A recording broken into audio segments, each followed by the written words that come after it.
It's Friday, May 10th, 2024.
Thing that Lando just did.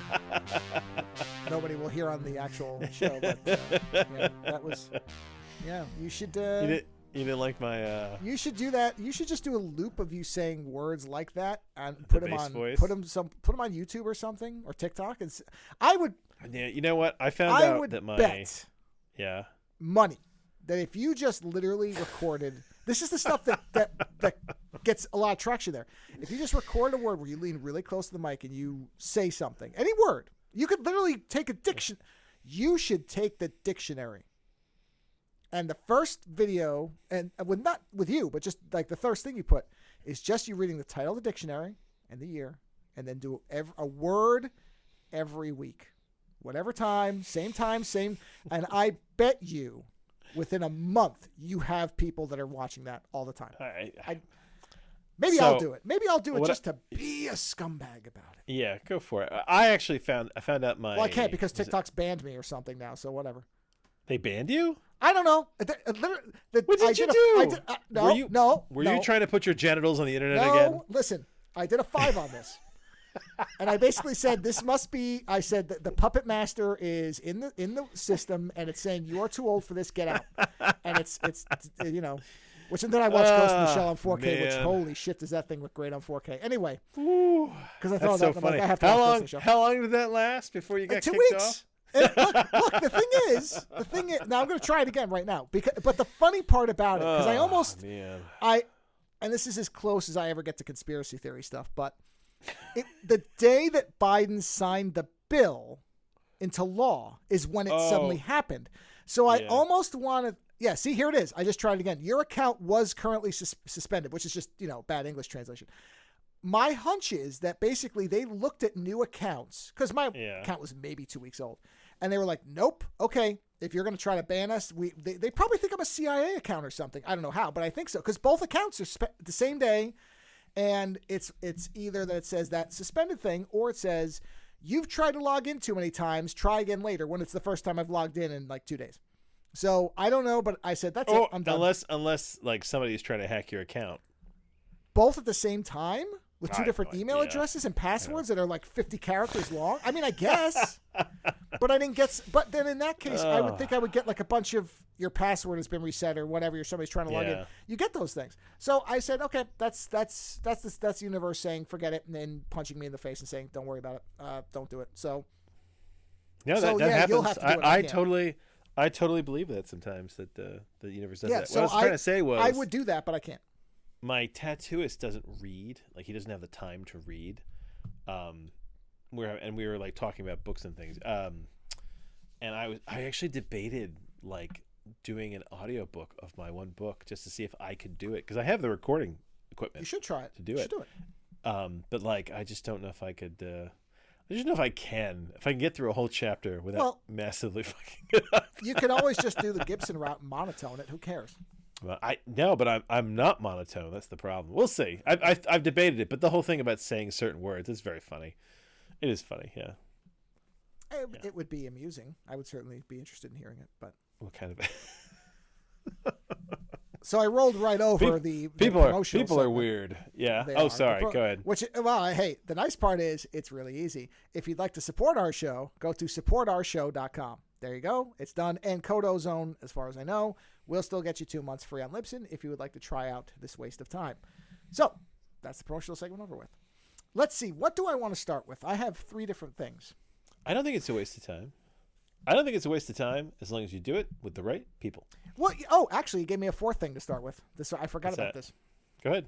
I probably will do a 5 on this as well because I was listening to this. It's funny you say that. It isn't a waste of time because you're right. I actually was listening to something and there were a couple of people that were talking about the fact that the one who was the host of the show was talking about the fact that he feels like he has to reinvent the show every so often because otherwise it gets stale. And then the other person who was a musician was talking about the fact that there are times where they felt like, okay, I've done this for too long and I had the urge to stop doing it. And I thought about the fact that it has never occurred to me in all the time we've done this to really ever mess with how the show works. Outside of the fact that we don't do topic lists anymore, which was an organic change.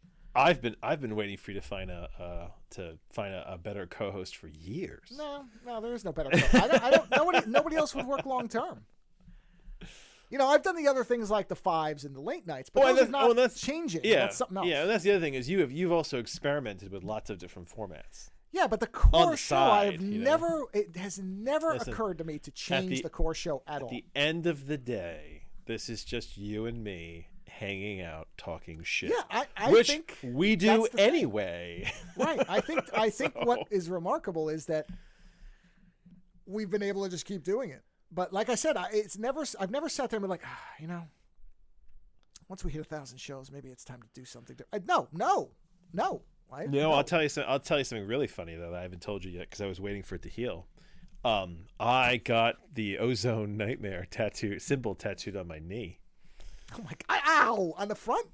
Right on the front, like a knee pad? Oh God! You like it? Oh yeah. And the thing is, I didn't want it to be exactly your version of it. I wanted it to be like my version of it. Oh God! So I sat down and kind of came up with this idea where, like, if the Ozone Nightmare symbol was like a magical glyph, what would it look like to me? Ooh, that's intriguing. And then I had that tattooed to my knee. I was waiting for it to. Well, wait till it heals. Don't show me when it's all funky looking. I don't like that stuff. Well, no, it's pretty not gnarly now. Whatever. But I was coming up with some stuff, and I always try to make my tattoos connected to things that are important in my life. Everything means something. Like my body is kind of like it's a mural of important symbols, and I was trying to come up with what to do, and then I was just I think it was right after you mentioned that we had done this for, I think it was 892 shows or something like that. Yeah. And I was like, 4 right now. Yeah, and I was like, you know what? This has been in my life longer than my marriage has. I was like, it seems like it might be worth adding to the tapestry. Yeah. So I kind of came up with my own version, and I actually think it really came out pretty cool. So yes, it's this show is now part of my skin as well as my soul. Wow. And it'll pop up in your... Because I thought about that, and I said, I'm going to end it at 895, so one more show and we're done. Well, there you go. Hey, you know what? It doesn't matter. Even if the show ends tomorrow, it will have been part of my life for so long. And that suddenly is one of us dies. One of us dies. Yeah, that's it. Which honestly, we're getting to the point where, hey, you never know. Oh, whatever. You know what? When I don't get regular texts from you when I expect them, I look at my wife and go, this is weird. Like this is not normal. Normally Joe texts me like 3 hours before the show. It's like, hey, are we good for this time? And I didn't get anything from you tonight. And I was actually sitting there and I was like, I haven't heard anything from him. I was like, is he okay? Because you have kind of a clockwork about you. So like whenever the clock goes off, I'm always like, what's going on? Well, this was a little unusual because this is a rare Sunday where we didn't make pizza at home. We went out to they opened up a place with all food trucks, a food truck park, and I've been curious about it for a while. I was like, well, let's go look, and so literally when you texted me, food trucks can be fun. It was great. It was very good. No, I mean the pretzel that I had was outstanding. I mean I had a whole selection of things, but the pretzel was really, really good, and don't get me wrong. I said, my wife said, "Oh, this is the best pretzel I ever had." I said, "Well, it's not the best pretzel I ever had, but it's really, really good." I hope you had more than just a pretzel. Oh no! I had essentially a white calzone, so 3-cheese calzone, which is very good. Then I had a Dutch apple dough pocket, which is really just a dessert calzone, but they called it something else. And then I had the pretzel, and that was enough because they give you a lot with this stuff. But yeah, my wife's like, "Oh, it's the best pretzel I've ever had," and I'm like, and she said, "Oh, outside New York," and I said, "There you go." So because it's different. Well, it is because they're different. They make the pretzels are different out here. Don't get me wrong; they're really good, but they often use sweet dough. I don't know. There's a word for that. Whatever it is, it's different. It's different. I mean, it's different water and different sugars, isn't it? Isn't that what it is? Well, even if it was the same, they're using a sweetened dough. You can taste that there's a sweetness to it that New York pretzels do. Okay, I'm not gonna say nobody makes them, but generally pretzels are not sweet. It's not considered a sweet pretzel. You get a normal pretzel that tastes like dough and salt. That's it. Yeah. Hopefully with a little bit of a crusty kind of crunch on the back from the char. That's the New York pretzel. This is not that. This is more of, I wouldn't even call it California pretzel. I think it was I'm trying to remember what the name of the truck was. It might have been a Mexican food truck. I don't remember. It was good. I mean, it was good. Oh no, you know what's that place in the malls? Remember the mall, Auntie Annie's? Is that what it's called? Oh yeah, Auntie. Yeah, it's that type of pretzel, which is not I don't consider that a pretzel. That's a dessert pretzel. You know what I mean? Because it's sweet and it's slathered in butter, which New York pretzels are not. So it's a different thing. But as far as it's the best pretzel I've had in California without even thinking about it. Yeah. So. But that's why I was driving when you texted me, and my wife's like, "Do you have to get back to him?" I'm like, I'm not gonna use anything while I'm on the highway. As soon as I get to a stoplight, I will send him a message. Whatever. Yeah, I figured if I hadn't heard from you, I would have gone onto the computer anyway. I know in my head the rough amount of time before you're gonna go. Wait a minute, something's really wrong now. So I'm like, no. I'm like, we're not 30 minutes away. I don't have to respond right this second. As soon as we hit a stoplight, I have to tap this thing, talk into my watch, hit send, and it'll be fine. And that's exactly what I did. So, but yeah, there's definitely a timer there. Because I thought about that as we were driving back. I'm like, I'm going to get a text from him, I think, because I haven't checked in to make sure. Because we were kind of playing around with where we were going to go or not. And so the normal Sunday timeline was a little bit off on this end. So yeah, but that gives you some idea of how synced up we are on this shit. Mm-hmm. You know, and that's the weird thing. That's why we're still here. I mean, no, my wife will say at night, at a certain point, she's like, because I'll say, "Oh, do you want to watch this?" And she will say, "Do you have time?" Because Lena's going to. My wife does that to me too. Yeah. She's like, so she says, "I don't think we have time to start this because you're going to have a date." And I'm like, yes. My wife's like, you have your scheduled. Because that's the funny part is if we weren't doing. Yeah. Oh, there you go. Yeah, you just got my knee. Yeah, there you go. Yeah. It's like a glyph. It's like a magical glyph. Yeah, that's a very Alan Moore looking thing. Yeah. Yes, that's what I was going for. Because the thing is, I couldn't use your symbol the way it works because your symbol won't work with what's already on my body. It wouldn't look good. Yeah. It had to be something. Yeah. It had to be something tribal. But I like it because it's a negative tattoo too. He didn't just do the. Yeah, it's very Spider Jerusalem looking. Yes. Yeah. Well, I'm very Spider Jerusalem looking, aren't I? That's true. You are. I mean, not in body form, but in tattoo. No. Yes. No, I'm a jacked. You're not a wiry, lanky, thing. I used to be. I saw pictures of myself the other day, and I was all wiry and yanky. Okay, as but a kid. that's a long time ago. But that's a long time ago. As a kid. Yeah. So was I as a kid. We all were. Well, not all, but a lot of us were a lot skinnier when we were kids. Yeah. But yes, so we would still be doing this, and the thing is, because we game every night practically, like we would, and I was saying to my wife the other day, so Joe has a deep obsession with robbing everybody in Baldur's Gate, and sometimes when he gets really like, I'm gonna rob this fucker, there'll be a lot of reloads, right? Or we'll be reloading the game. And I was telling my wife tonight that I think we reloaded something tonight 20 times, something ridiculous. I can't remember what it was. And I was laughing about it, and she was like, "So you didn't do anything?" And I was like, "No, it's good." Because once we get into that mode, we just sit and talk shit, right. And then it's just us talking shit for like the whole time, and it becomes a whole other kind of funny experience. So, like I said, the podcast we just happen to hit record, is really what it is. And for that reason, whatever, we're still here. Which is why also I could never play any of these multiplayer games where you just jump into a random group. They'd kill me. Because I'd be the one saying, no, let's reload. 80 times. Yeah. And the reaction would be, okay, let's find this person and send a SWAT team to his house because this is fucking ridiculous. So it would never happen. No. It would never happen. No, it's more for, listen, I always like the idea that, especially like in Baldur's Gate, you're time travelers. That's your real power in that game. True. You're time travelers. You go back and forth. You do what you want. Yeah. In other games, our power is the fact that we're immortal. You kill us and we'll come right back. Right. You know, I always like the meta level to these games. You know. Yeah. Okay. Yeah. So you got something. Oh, okay, I have a couple want to derail you. One is very, very small. But okay. This is an interesting one. Got it. Were you aware? You may have known this. I don't recall having this specific. Now, I always knew that the 13th Warrior started off. I mean, the book is called Eaters of the Dead, and I knew that they had originally titled. Are you gonna? Is this the whole fact that it's based on something real? No, not that. No, okay. no, not any of that. Okay. Not that. Yep. So I knew that the book was called Eaters of the Dead. I knew that they had originally proposed that as the title and had changed it. I did not know two other things that are in between there. One, that as far as people are aware, the original cut before Michael Crichton destroyed it, or said, no, we're not doing this. The original John McTiernan cut exists completed. Oh, what is the original cut? Ah, okay, so then you don't know about this. No, I don't know. No. You're not, all right. Is it longer or is it shorter?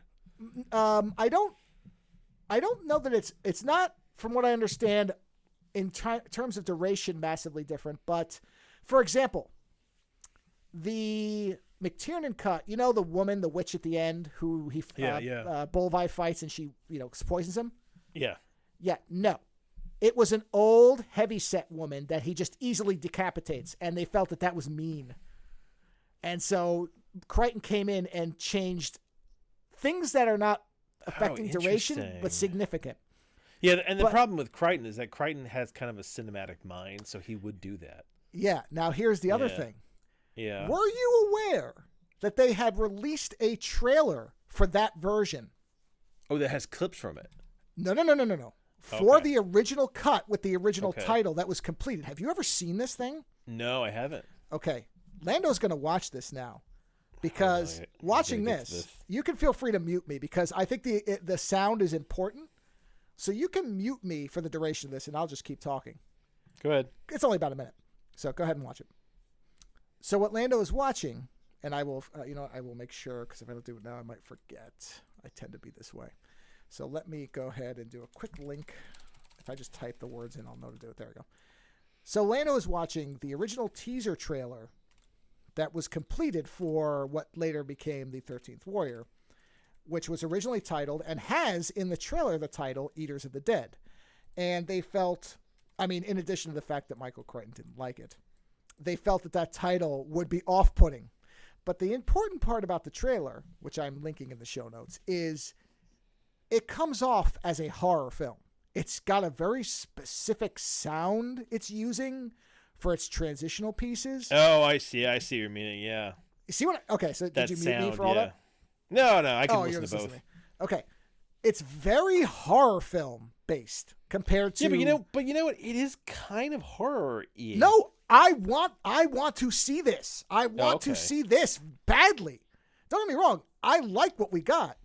But this really makes me wonder what the tone of it was going to be.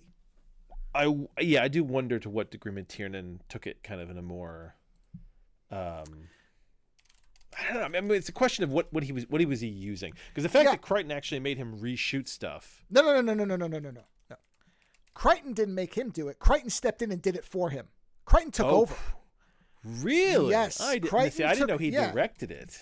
Well, he didn't direct it. He directed the reshoots. Yeah. So essentially, from what I understand, if I'm looking through I want to see if they say how much was actually here. Oh shit! Here it is. The original version, known as Eaters of the Dead, directed by John McTiernan, was 127 minutes and slated to be released. When the film failed test screenings, Michael Crichton took over the project and reshot and added new material to the film. Why did it fail? I wonder what aspect. Not only that, the original score was by Graham Revell, rejected. Ooh, including the woman who sang on Gladiator. So essentially, we didn't get the Gladiator What's her name? soundtrack. Whatever her name is. Yeah. Oh gosh, she's from. But the movie was completed because they showed it to test audiences, so it is done. Man, I wonder. Now I'm really curious. Like, what did he do that? Somehow. Didn't work for people. I don't know. That's confusing. I don't know. Yeah, here it is. In accordance with the book, the version of the Wendell's mother was an old woman played by Susan Willis, who is credited in the film, but her character doesn't appear. Interesting. So and the fact, and when you look at it in that respect, the fact that it's a younger woman who's that spry kind of makes no sense. Right. The shamanistic mother would be an older woman, a hag even, like. Crichton felt that brutally killing off an old woman did not reflect very well on the heroes. But that's what they would have done. I know. They wanted this is why I want to see. Yeah, interesting. And by the way, it is not based on anything. In fact, that what it was based on was revealed to be a hoax.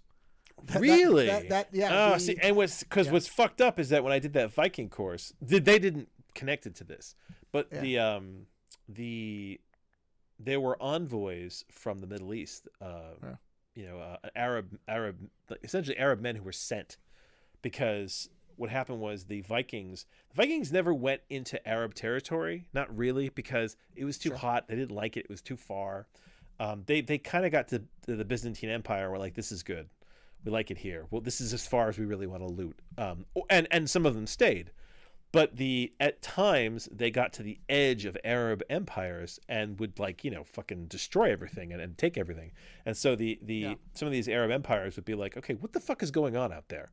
Who the hell are these people? And they would send envoys. So some of the most interesting writing about the Vikings is actually found in Arab sources by men who were sent out. Okay, so that character is I believe the person that the main character is based on. I believe the person existed, but was not what the movie shows.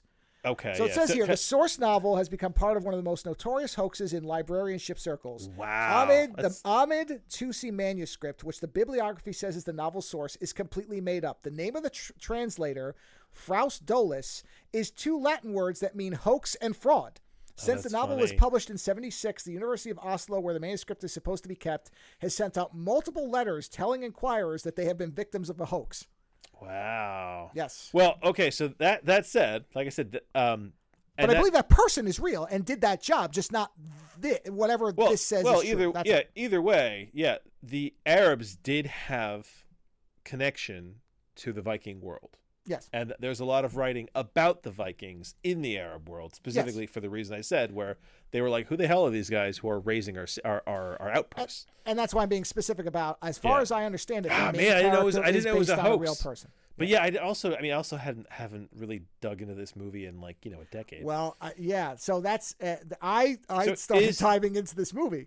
Is the director's cut out there? Supposedly he has it, and they think several people have it, but they can't release it because shit.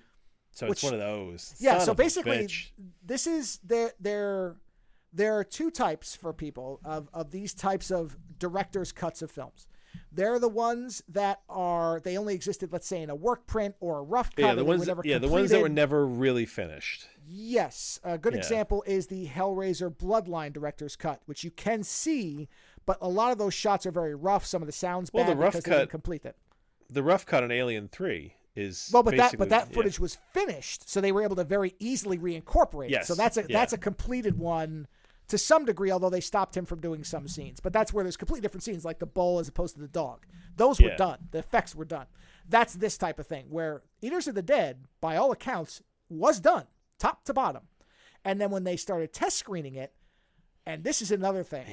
The responses were terrible, but now, many years later, because a lot of the test screening stuff is horseshit. A lot of that is the studio sees that, let's say you have, I'm exaggerating, 10 people and 6 of them don't like it and 4 love it. That's a failure. Nope, that's not going to make enough money. So this is a bad test screening. It bombed. And they'll throw it out. Now people are coming forward saying, no, the version I saw in that test screening was fucking amazing. What are they talking about? So that tells me that this was a studio thing, and probably Crichton did not like it. This sounds like Crichton in the studio and the thing is that got together and said we don't like it.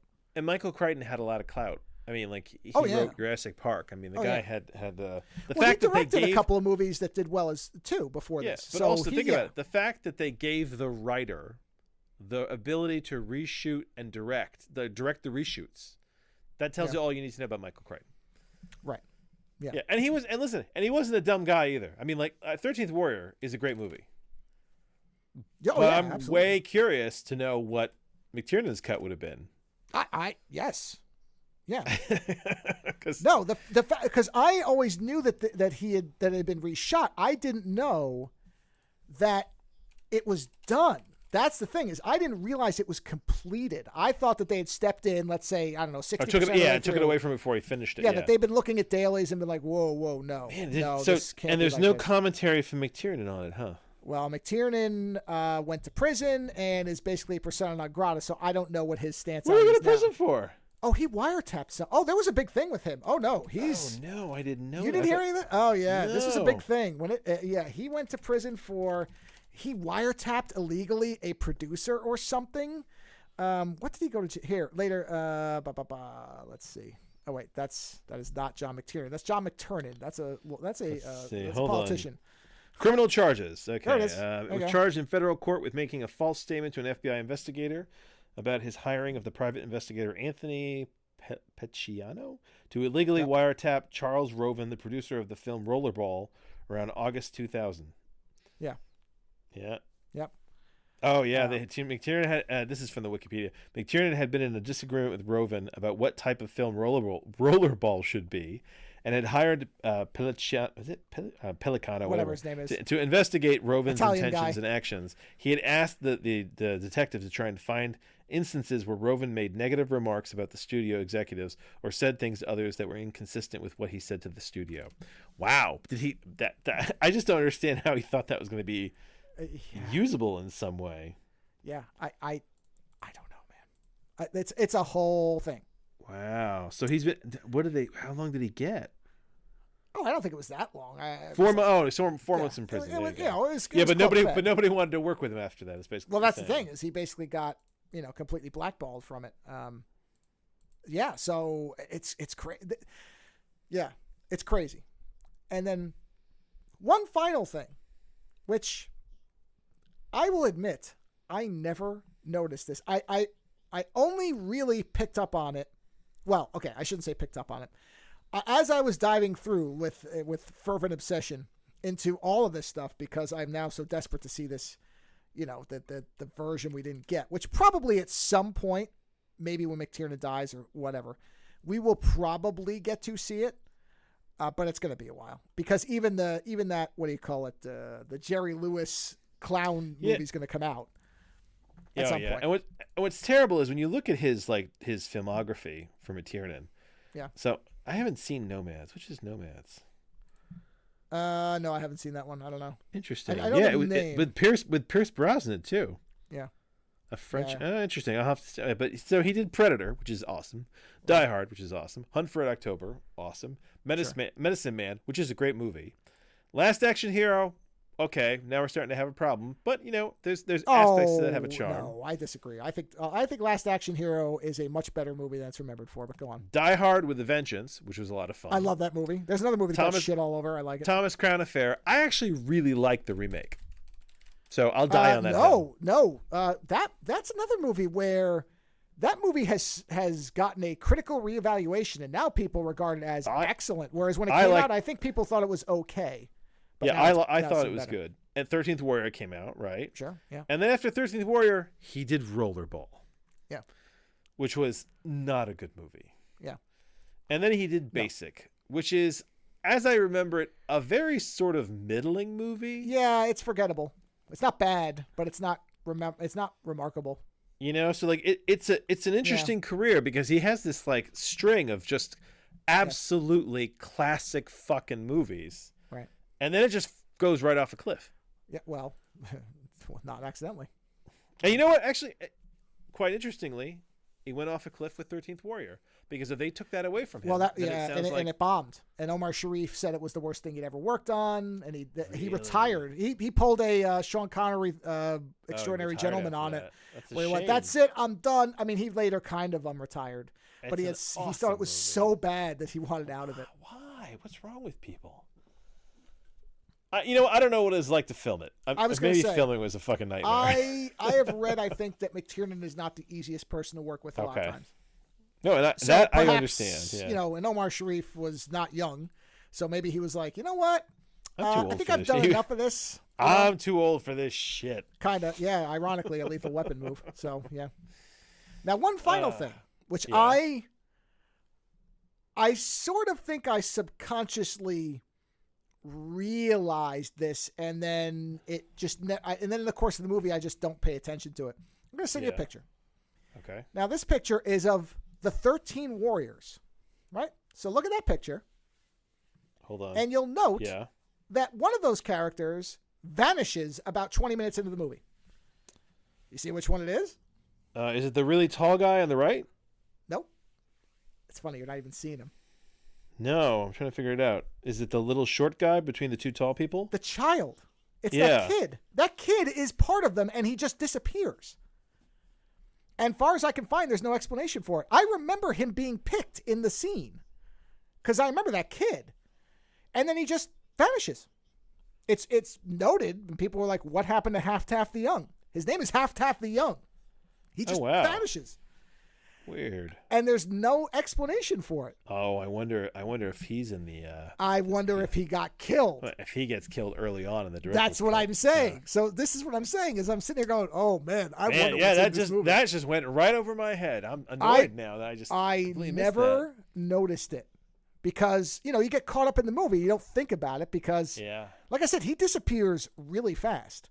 Yeah. But it is, a lot of people have asked, and it is noted right on, here it is, the Half Taff the Young is a boy of about 15 who is one of the 12 Viking warriors, but has no spoken lines in the movie. He's only seen in a couple of shots when they first arrive by boat. When the group arrives for the first time and are introduced, Beowulf kneels down, and you can see him. So he is in that scene that I just sent you. Well, it's not that. That's the. Did you just call him Beowulf? Well, that's what it's based on.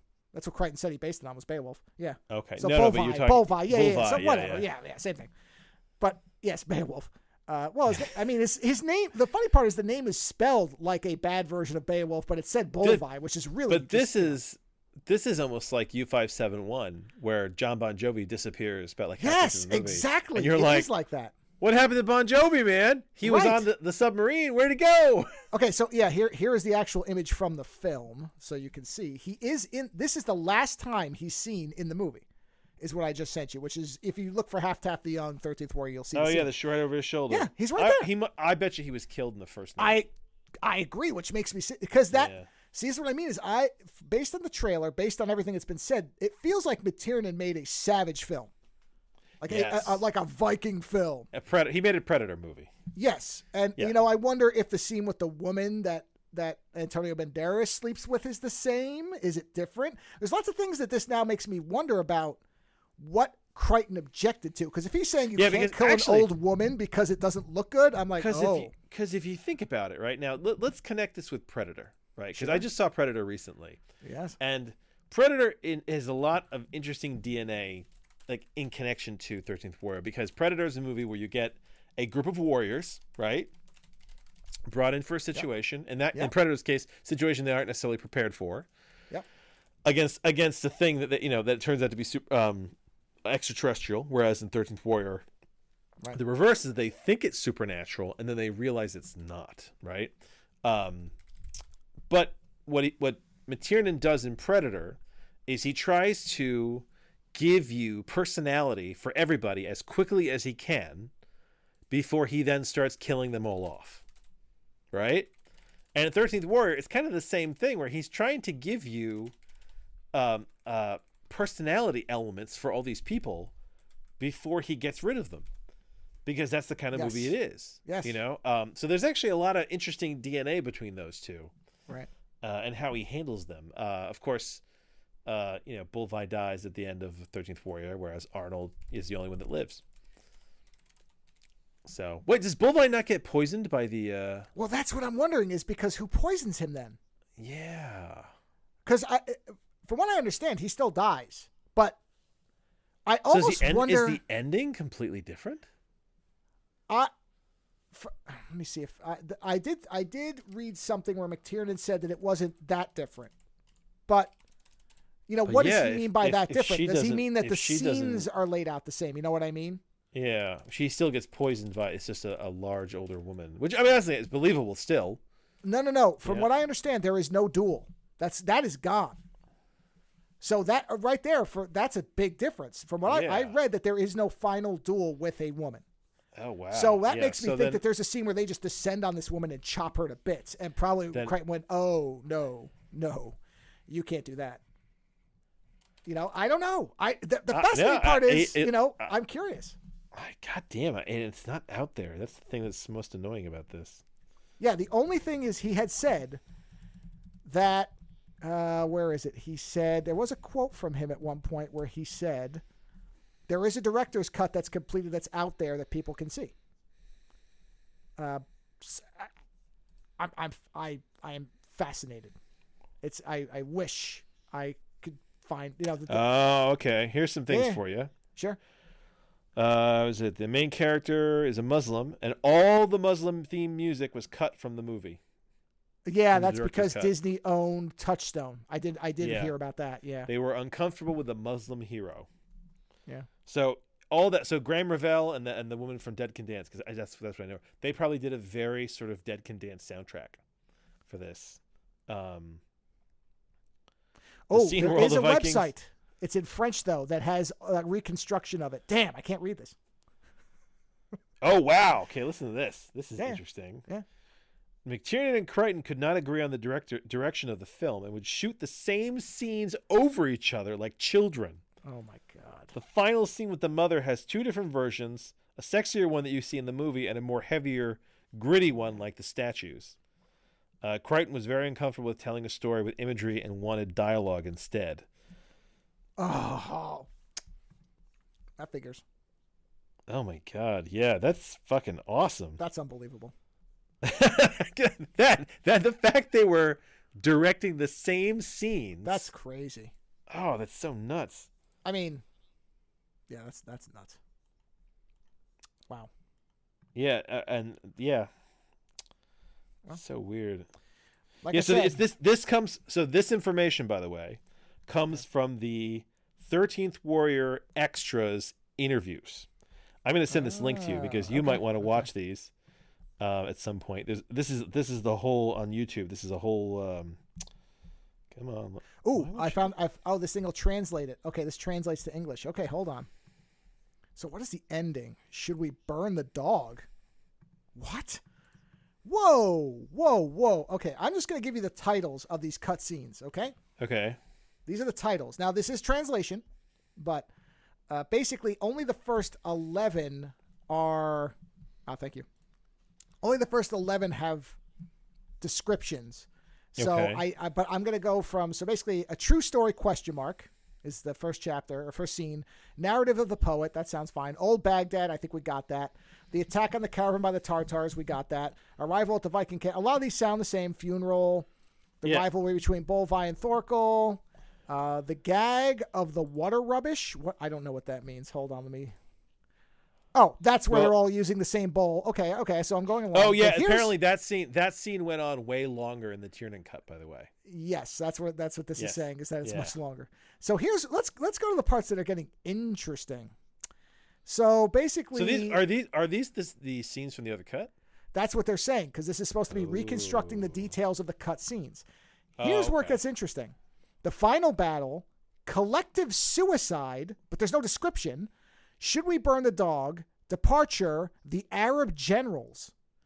That makes it sound like the ending is different. Yeah. So that makes it sound like he gets back or something like that. I didn't know if you knew some of this stuff already. So no, I don't. Well, so this thing I linked you. There's and you can link that to people if you want. Okay. It's 5. So this is from the 13th Warrior extras on one of the DVDs. It's 5 parts, and it's basically interviews where they talk about the filming of the movie. And in there, they talk about how the different versions were different, essentially. So you'll have to watch that at your leisure. I will have to watch that, yeah, because this website does have a ton of interviews with people who were part of it. So I will have to go through all this because I mean some of them I don't know how much, like Swordmaster. I don't know how much the Swordmasters can know about things that were changed, but some of these people probably. But you know what? What's interesting is that you say that, but then when you watch one of those, but they might know about the battle, and they start talking about a battle scene, and you're like, "That's not in the movie." That's how you put these things together, right? Yeah, I'm interested. I'm interested about these fucking interviews. Right. Yeah. Oh man, yeah. I especially now that I know that they were fucking with each other. I mean, because.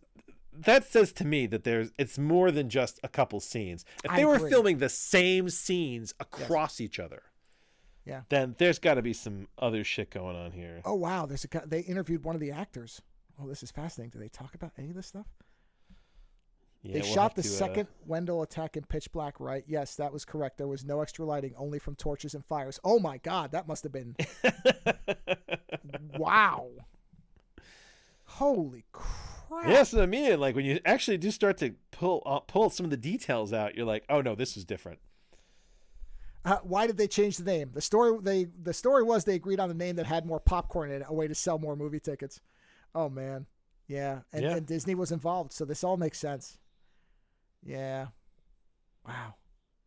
Oh my God, some of these. Oh, okay. I just found this great article. McTiernan is talking about Michael Crichton. Yeah. Let's see. Debate of who directed which scenes and who truly deserves credit. McTiernan said, quote, "The difference between Michael and I amounts to 3 shots. Yes, it's my film. There's a tiny amount of stuff added in.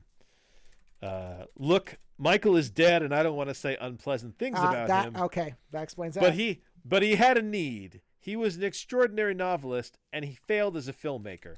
And he had an emotional need about that." Wow. So that thing about the collective suicide, apparently the Wendell, I think it's after the old woman dies, the way this reads. Oh, they all just started killing themselves, which sort of makes sense. Because the woman does say the way you kill them is to kill the mother. So it does kind of make sense that they would all start killing themselves, because if she's dead, what's the point? I don't care what McTiernan can say whatever he wants. You have to remember he's got a sullied reputation, and Michael Crichton's dead. So Crichton is the reason the soundtrack was changed completely as well. He's the one who spearheaded it, apparently. Well, not to get political about it. Yeah.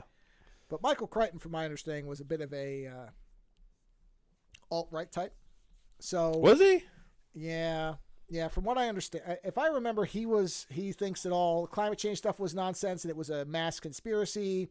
So I wouldn't exactly be shocked if he wasn't the biggest fan of. Okay, so having read his book Travels, yeah, I could kind of understand that. Like, maybe I'm wrong.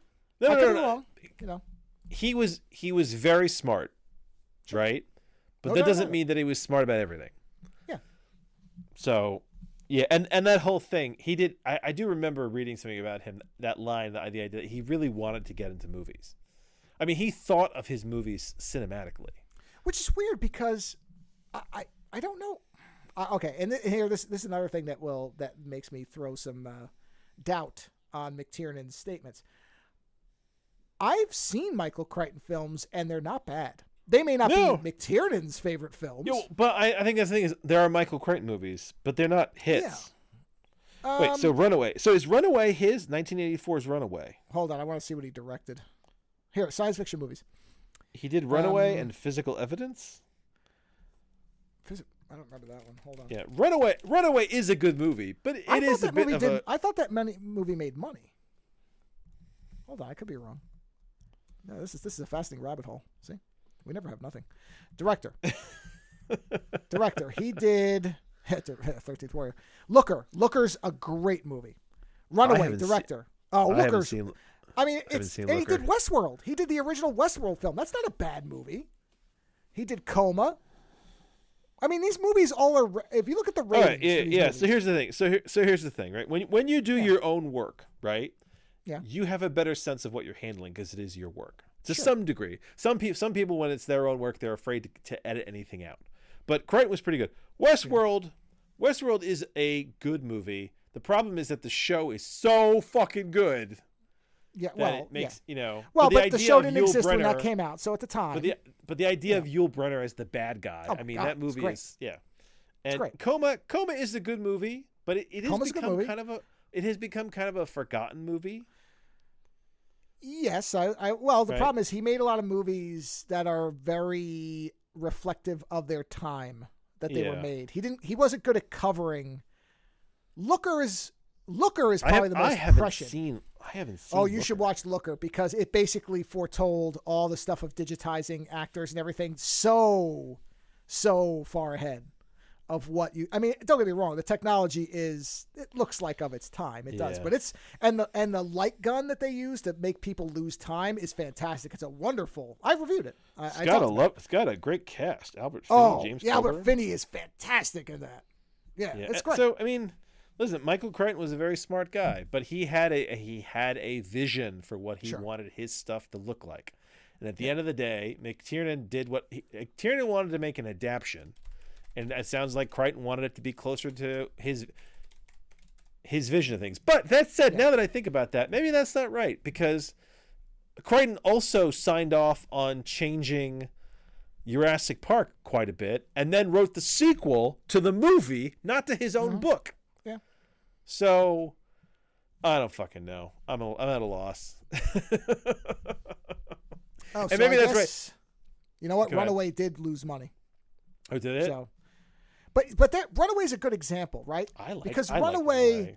No, it's a good movie. I think Runaway is great, but it looks like a movie from 1984 or 5. It looks like of its time. He didn't. I think that might be the thing. Well, I mean, the problem is he wanted to dream of bigger technology that did not fucking exist. Right, but if you did Runaway today, that movie would be frightening as fuck. But it's because we have different technology today. Well, I don't think the robots are what give it away. I think it's more of the fact that I don't know. There are directors who are able to detimeify their movies. I don't, they can detimeify. That's a good one. Yeah. Well, in other words, they know how to make. You mean make them look timeless. Yeah, because Back to the Future 2 is a good example, right? Now, that movie doesn't look like from when it is. It helps that movie, most of it doesn't take place in the 80s. Right, but it takes place in another time. But the only real giveaways to that movie, honestly, are the haircuts on certain people. Oh yeah, otherwise the big hair, you wouldn't know. Yeah, but you know what? Stargate. There's a weird thing about Stargate where. First, French Stewart. That's the problem. French Stewart gives it away. Oh yeah. Because anybody who knows about French Stewart, they're like, oh yeah, this person was only popular for about 15 minutes in the 90s. Yeah, and plus, I always see that movie and I think to myself, how is he a Marine? It is the most ridiculous thing. I mean, if you don't know who French Stewart is, you could almost buy it as, oh, he must be the one they make fun of. But if you know French Stewart at all, it doesn't make any sense. The beginning of Stargate, when they're not in the facility, right? So you're still with James Spader and he's kind of out and about.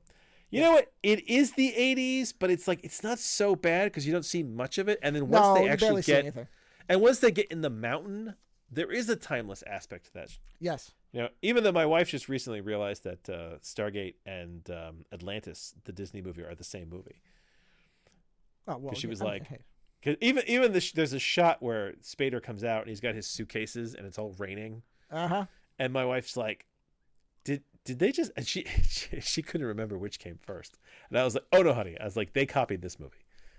Yeah, Atlantis is a copy of Stargate.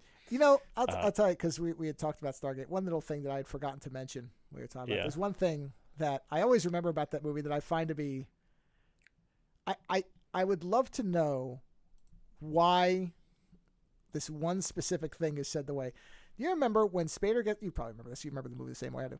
When he gets in the car and she's talking to him, right? Yeah. And then you remember she gives him the necklace.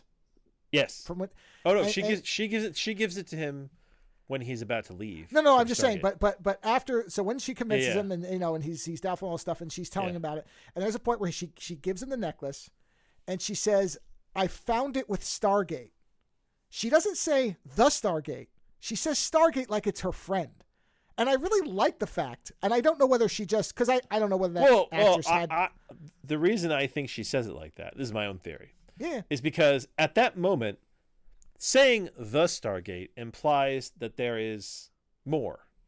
Calling it just Stargate is just referring to it by the name that you now understand it to have. And it is, by the way, the name that Spader's character deciphered on her behalf. So there's a lot going on there in that scene. She's putting her faith in him, and she's trusting him, and she's saying she trusts him by using his name for the device.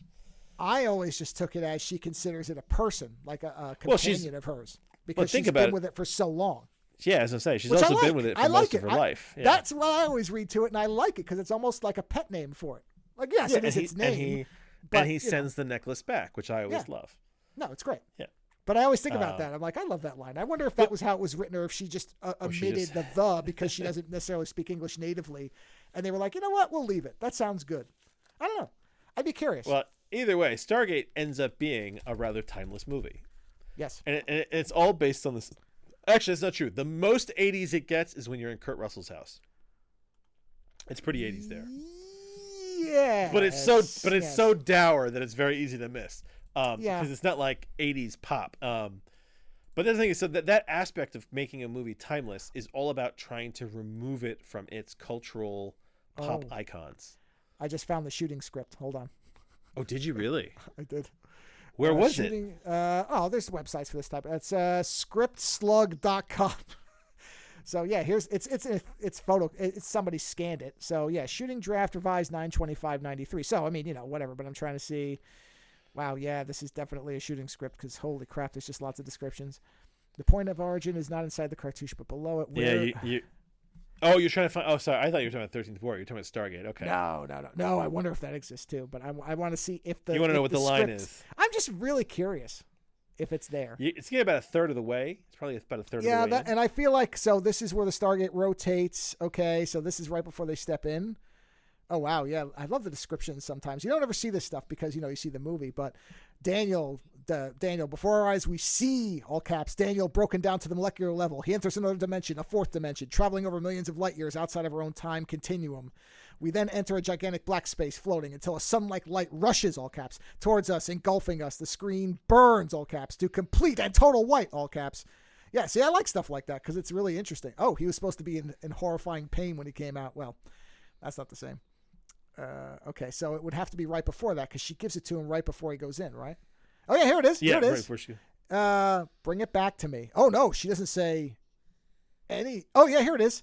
No, in the script, this was found with the Stargate, with a space between star and gate.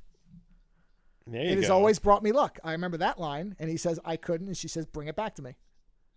Wow. This was found with the Stargate. It's always brought me luck. She does say it's always brought me luck. I remember that. That's fascinating. Huh. I love shit like that. See? I like stuff like that. Well, what the actors bring. Not only that, or actually, who knows? Who knows who put that in? Yeah. Yeah. Well, it could have been the director on it that said, "I don't like that. Take the out of it." It could have been any. It could have been any number of things. It could have been that she's again. There have been times where somebody misspeaks something and they like it better. It could have. There may be alternate versions where she says it 80 times and just once she didn't say the. Who knows? Or it could be they misprinted it and obscured the word the. An hour-long documentary about the making of 13th Warrior. Ooh. From when? And I'm wondering. I'm trying to figure out when it's. I mean, Yeah, McTiernan's in it. Oh, Yeah, McTiernan's in here talking. Does he look younger or older? I mean, yeah, it looks later on. I think a lot of the footage from the interviews is from this. It looks like. Okay, that could be. I will have to watch this at some point. I'll watch that. Yes. Sure. Yeah. But it's all the nuts and bolts, that really make the movie. Yeah. Yeah. And that's why a movie version of a book is an adaptation. You're taking the idea and you're expanding it, because the problem is a book is written by one person. It's gone through one person's filter. When you make a movie, It is going through so many people. You're going through the director. You're going through, chance effect by, the way they light it, the way they film it, the way the actors, may change the lines slightly, or they may ad-lib something to add to it. There's a million things that can happen. So it becomes this adaptation, and it can be very, very good. But it is an adaptation of the original work. It is not supposed to be, it is not even word for word. It would be different, Yeah, sure.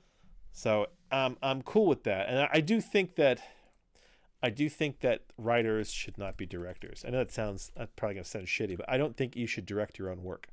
Because I think that I wouldn't want to direct one of my own books. I don't know shit about directing, but let's say if I did know shit about directing, I'm too in love with it to be able to cut what needs to be cut, or to let it change for the medium.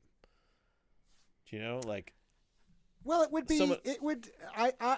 If I were, I don't disagree with you.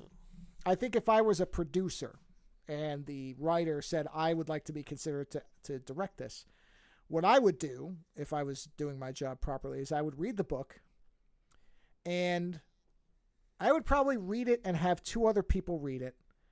And we'd all pick a scene and say, okay, we're going to have him direct this one scene. We'll give him the money. We'll, give him some, temp actors, whatever. Let him block it out. We'll get him a location. Let's have him direct this one scene. See if he can, number one, handle directing, which is not easy on its own. So number one, wrangling people. Yeah. Is he going to turn into a monster? And then if he manages to, pull it together, does this look like something that makes sense from a film point of view?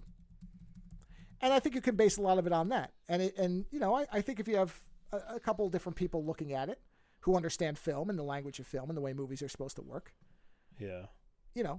I don't know that I would just blanket say they shouldn't, but I don't know that it should just be an automatic, which I don't think it often is. I don't think that's.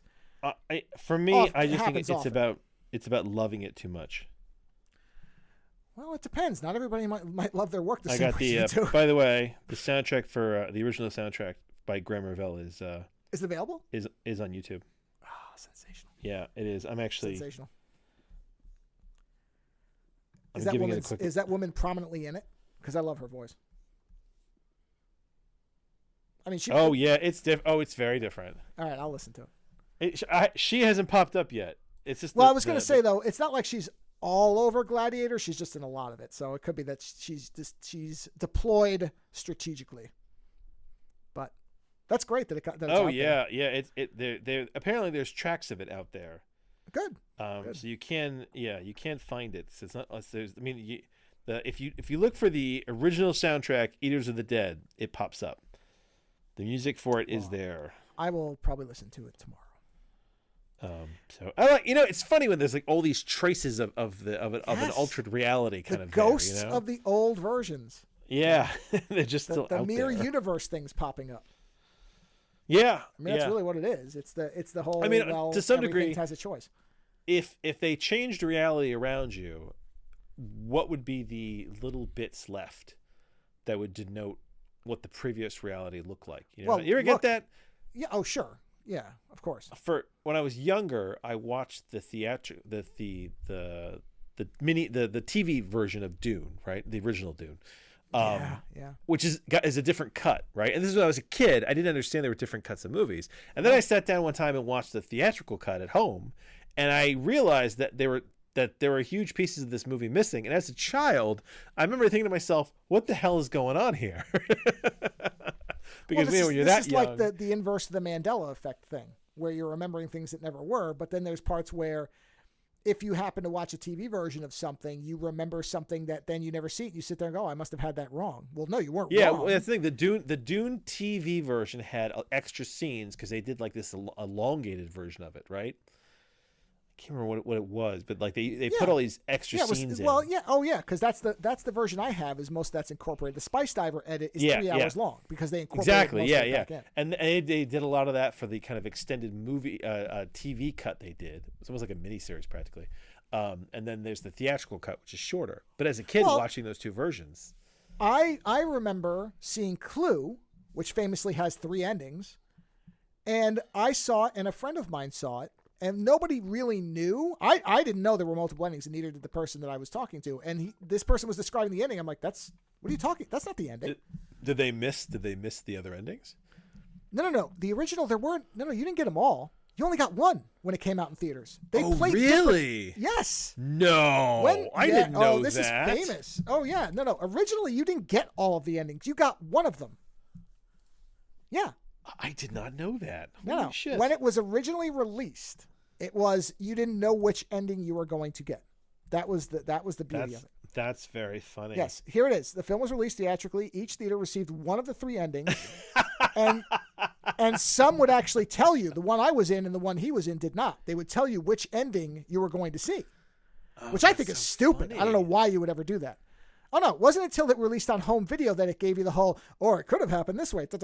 No, I really think that is quite funny. The fact that it had 3 different endings, isn't it? Like, I think it's great. But they separated them like. I know that it has 3 endings, but the fact that they separated them like that is hilarious. And it's very obvious if knowing that because it's voiceover that says, or it could have done this way, and it's like a black screen where it flips around. Well, in the theater, you just got one of those endings, and that was it.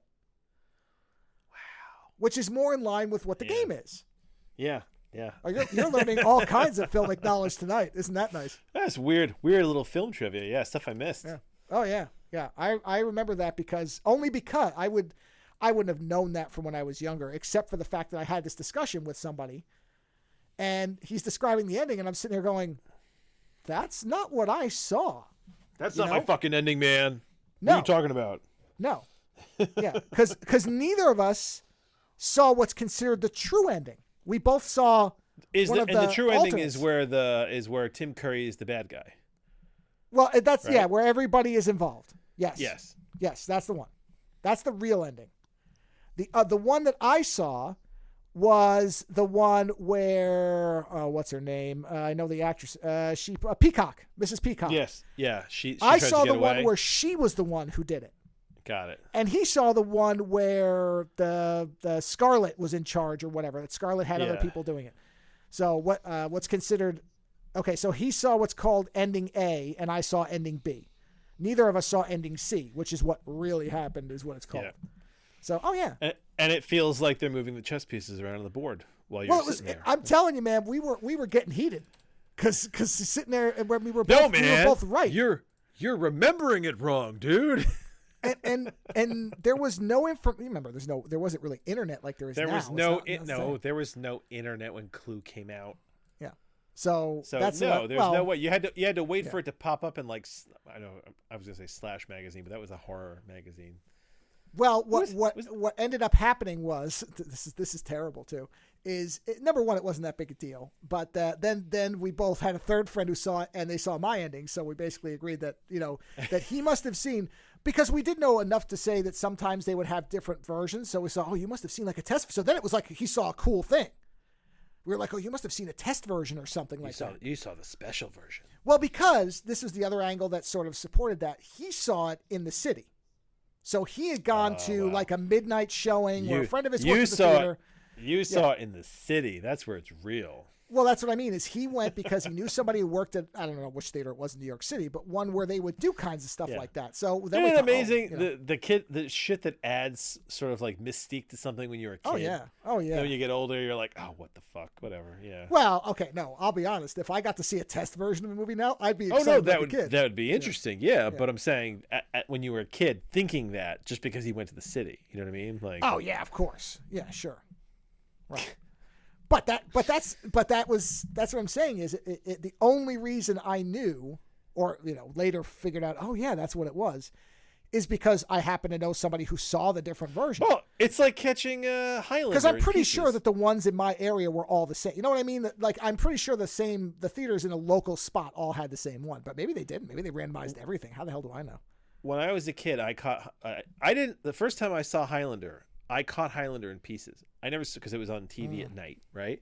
So I started by seeing one of the big sequences with Sean Connery in the past, right? But then I couldn't finish it. And then another time, I saw that Highlander was coming on, and I sat down to watch it, and I caught the beginning, and then it was like I kept getting cut off, but I kept seeing all these different sections and being convinced that they were two different movies. Sure. That, like, was it a sequel or some shit like that? And then eventually one time I finally sat down and was able to watch the whole thing through, and I was like, oh, it's all one flick. Yeah. So yeah. I think they move the universe. I think they change things around you all the time. That's really all it is. Sure, somewhere out there, Nicolas Cage is Superman. Well, I mean, he is now, technically. Oh, he is now, yeah. Yeah. he's Uncanny Valley Superman. For better or worse. Yeah. I wonder if anyone asked him if he was happy to see that. Oh no, they did. He wasn't. He wasn't really. Oh no, there's I think Vanity Fair. Somebody asked him about it. That's so he sad. was asked. Well, because I don't think they told him. Oh, they didn't even. Oh, okay. That, I guess that would annoy me if they didn't even tell you. Yeah, because I think here it is. Because I mean, it would be nice if they were like, "Hey, we're just letting you know we're gonna use your version of Superman for this movie." Yeah, I just saw something where he was talking about that, and here it is. Let's see, what does he say? I don't need to actually watch it, but I can look at the transcript of it. Let's see. I do like the fact that now there's transcripts for all this stuff that you could just say, "Show transcript." Thank you. I don't need to watch it. I was meant to do blah blah blah. Okay, or I was supposed to do pictures me fighting a giant spider that I don't want to. Shut up. Okay. Movie gave me that beautiful suit.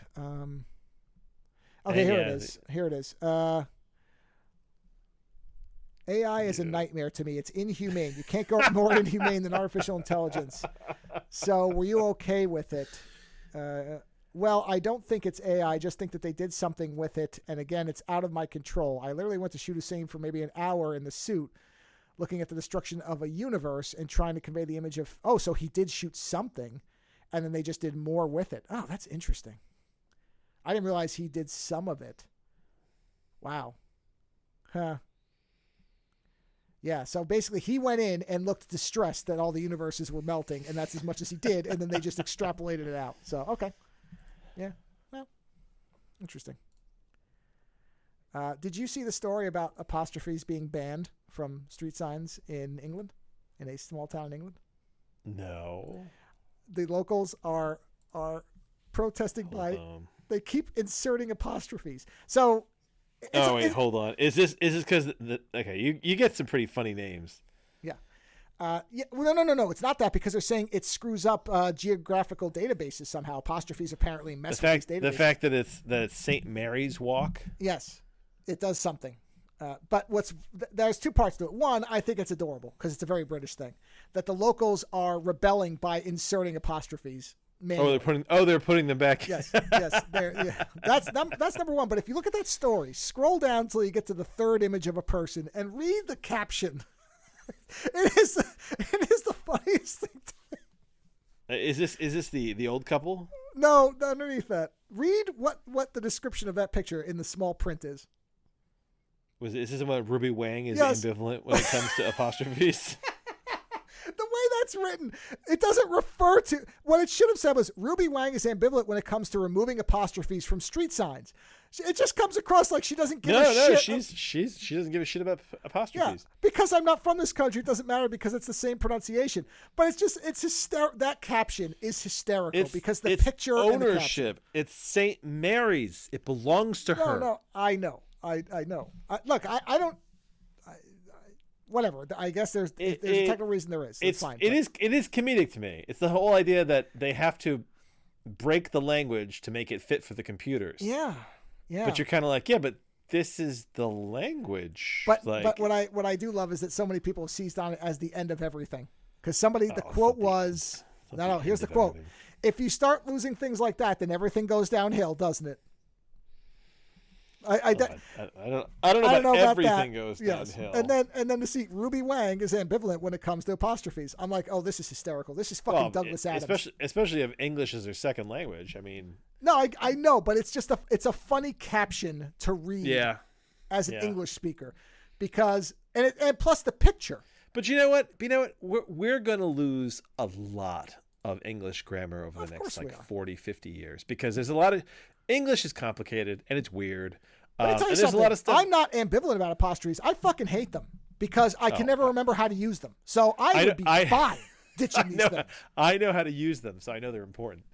And I think that's what it is. But this goes back to me. This is an element of education.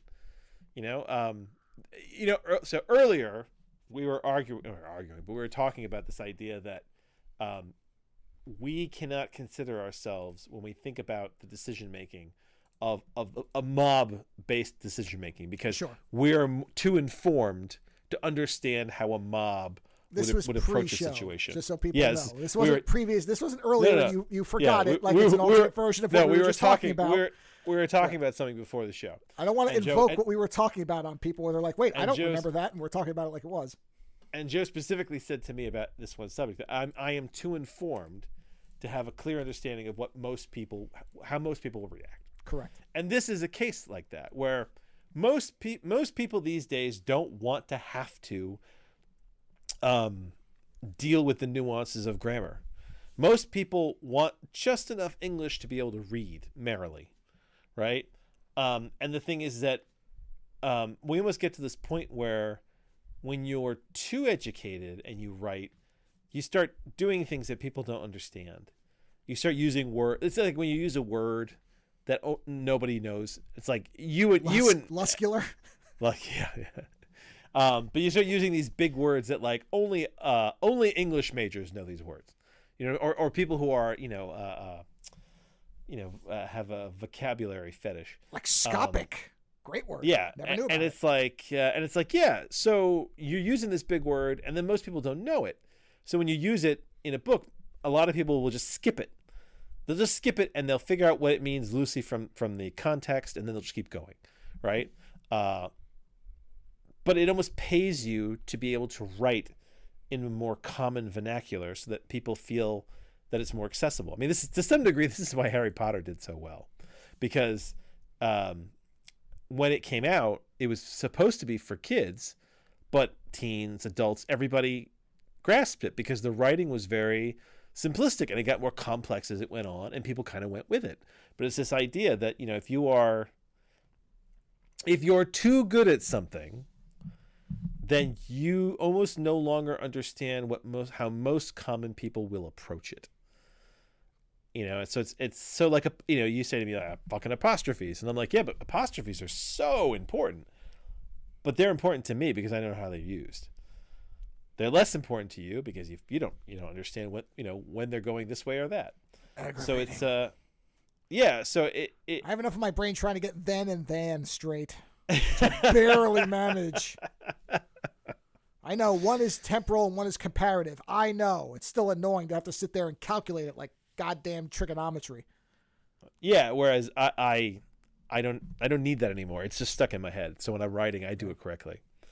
But there was a time in my life where I did it wrong.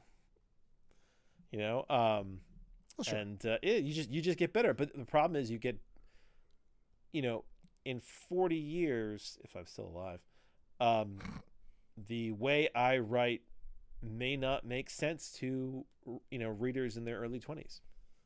Sure. I mean, this is already like this. Go back and was it Henry James? I think it's Henry James. Go back and read Henry James. Henry James is famous for having one of the longest sentences in English history, and it's completely correct.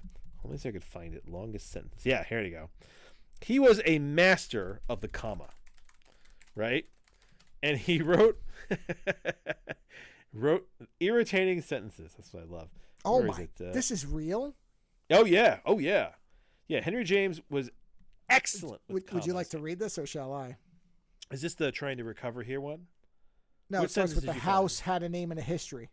Is that not it? Hold on. Is that the... This single sentence is the longest of Henry James's novels. Is that the wrong one?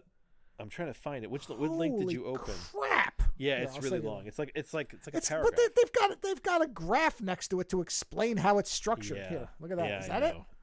Hold on, let me see. My good grief, this is amazing. Now, I read Henry James when I was in school, and I was in my English masters because.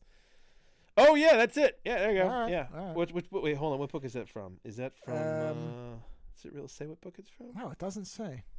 Huh? Because he has a few really good ones. But yeah, so he was a master of the comma, and understood exactly how these things went together, so that his sentence, which is the length of a paragraph, makes total sense This is like a mathematical formula. It makes total sense. It did not break any rules.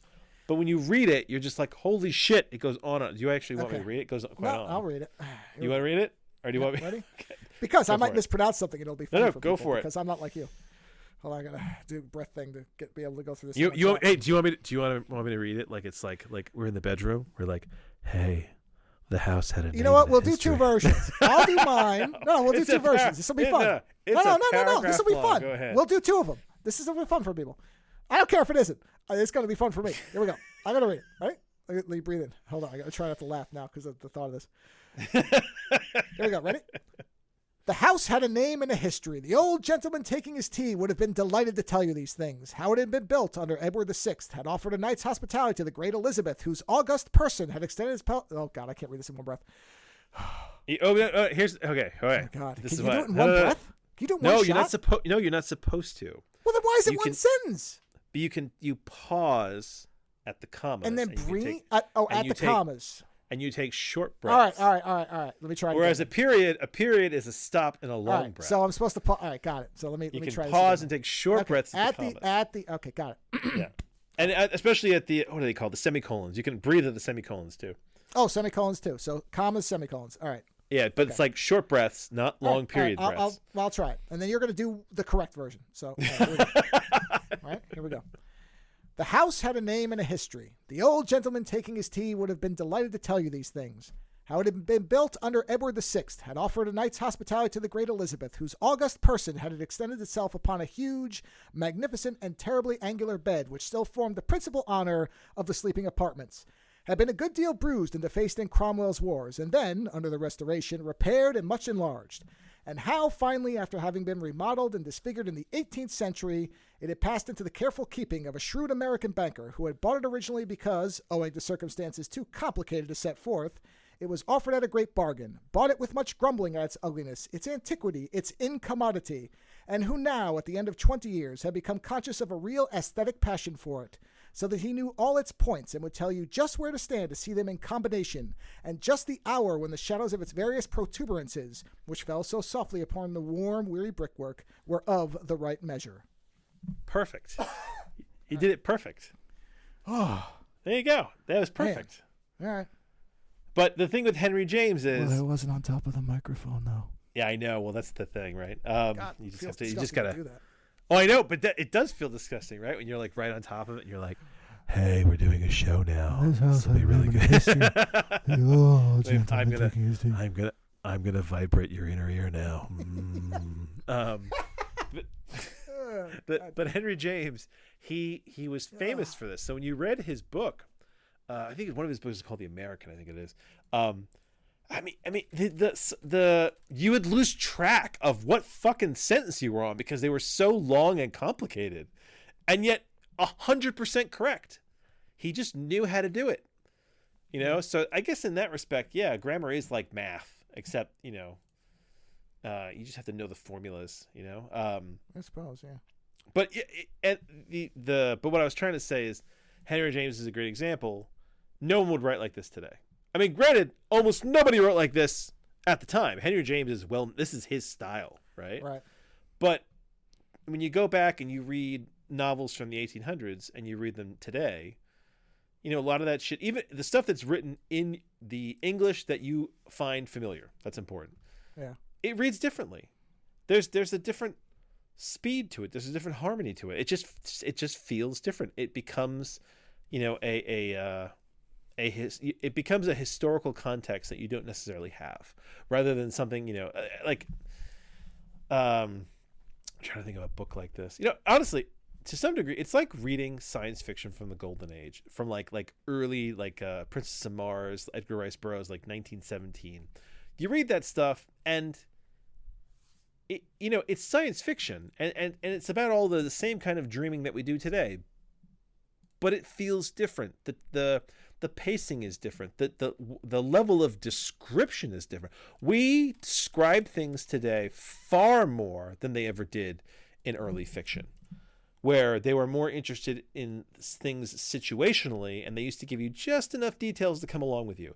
Whereas today, writing has become very descriptive. They want to let you know what it is down to the fucking bricks. I mean, this this paragraph length sentence is telling you about a house, right? But I mean, it's very broad. I mean, they're giving you the sense of it, but there's no fine details. I mean, you don't even know what fucking color the house is, do you? No. How many floors? Yeah. Nothing. Yeah, nothing. Right? It has bed. It's a long. It's a long sentence that gives you actually very little information about what it actually looks like. No, it's more about the person's pride in it than it is about the house. Yeah, and the history. Yeah.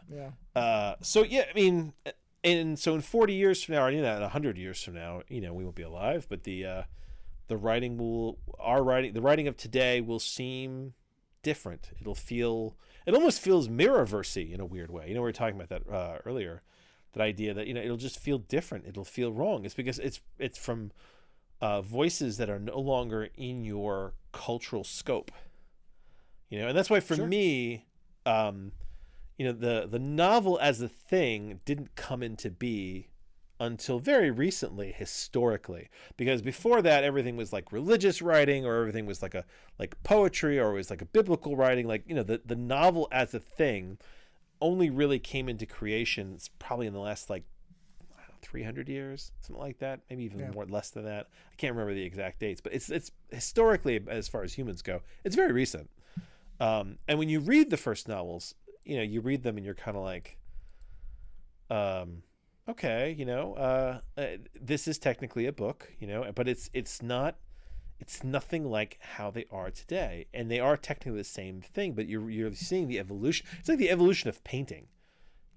People can paint like Da Vinci, but nobody paints like Da Vinci. Right? And to some degree, it's because Da Vinci was inventing his own fucking paints while he was figuring everything else out. Nobody does that anymore. They don't have to.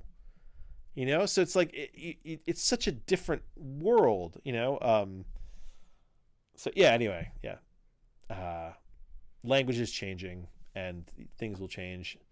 And we'll lose. I mean, 1984, the thing I was just listening to, in that they talk about how they're trying to take words out of the dictionary. There's a great thing in there where they talk about how there's too many descriptive words, and they're like, why do we have 6 words for this? We could just use this one. And then they use the phrase plus, like where something is great. They go, oh, that's plus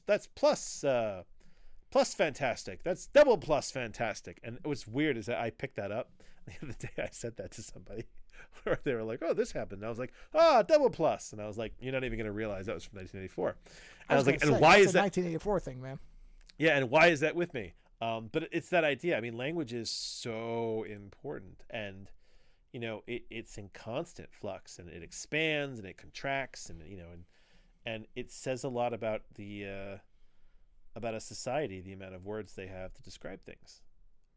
What was important to them, what is not important to them, and the fact that I think a lot of our I don't think our vocabulary is going to contract. I do think our grammar is going to contract. Oh yeah, that makes sense. So it's not the end of the world. It's just change, man. It's always changing. Sure. Yeah. What else you got? Well, so yes, a tip that Godzilla -1 came out for digital rental in Japan. Okay. So, if you want to rent it legally in the United States, you will have to utilize a VPN and change your region to Japan, which is not hard. You will also have to have a Amazon account for the Japan Amazon thing, which I don't know if you still have to have separate ones, but at the time I made one to buy art books from Katsuhiro Otomo from Japan because they weren't available here. You had to have separate ones. So you have to have possibly a Japanese Amazon account, and you're going to need a cell phone that can translate Japanese. But if you do those 3 things, so that you make sure you're renting the right thing, and that you're not renting a standard deaf version of it, which you can. Does the Japanese version have American subtitles? It does, fortunately. Yes. Because there are Americans who live in Japan, so you still have like you could get the original. You could. It's just like anywhere else. So you did all this. Yeah. Yes, I did all this. No, I do. I love your dedication. That's good. So and I watched Japanese -1. No, I watched Godzilla -1. Japanese +1. God. Anyway. Yes, I watched Godzilla -1 on Amazon Prime. I hope it was worth it after all that. Yes. So it would be terrible to go through all that and then have it be like a bomb. But I read it was quite good. And the reason I did that is because for some reason I'd read that there may be a delay on it being released in America, but I can't really figure out why. They just said that there may be a potential delay. I don't know why that is. The only cool thing about the Oscars for me was the special effects team from Godzilla +1 won the Oscar, right? Yeah. And did you see that they all wore matching Godzilla shoes? I did, and that was great. And that was the coolest thing from which the is Oscars somewhat for me. funny because I don't really like the effect for Godzilla in this. You don't like the design? I don't like the design. I don't particularly like the animation. But No way. I have to caveat that by saying I didn't like Shin Godzilla at all. Oh, that was terrible. I didn't like that. Yeah, and this is very much following that type of... In that movie, he never made it to the form that he's in this one. They don't bother with any of that stuff in this. So there's none of the like wriggling, weird, Muppet-eyed Godzilla. Right. None of that crap happens. I am so stupid. I just went to type in Godzilla Did you -1. put Japanese? Did you put Japanese? No, I went to type in Godzilla -1 and I wrote Godzilla +1 because I kept thinking of 1984. Yeah. All right, so I'm looking at the design. You know what? It's not bad. It's just that when you look at it statically, it's fine. Yeah, I got to tell you. Yeah. I got to tell you. Yeah. So a while back, I told you about my dream about my wife, where my wife turned to Godzilla and destroyed the Eastern Seaboard. Yeah, okay. yeah. So after that, I was so curious to find out if anybody had like a Godzilla female fetish. Oh, right? please, are you kidding? And let me tell you, some people have found ways to make Godzilla really sexy, and ever since that, if I look at Godzilla now, I just remember all this like sexy furry Godzilla art.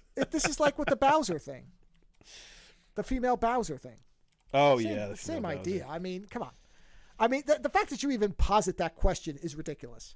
I know, but I wanted. It's not. Godzilla's been around for so long and has thunder thighs. Are you kidding? Chun-Li is basically Godzilla without the rough skin.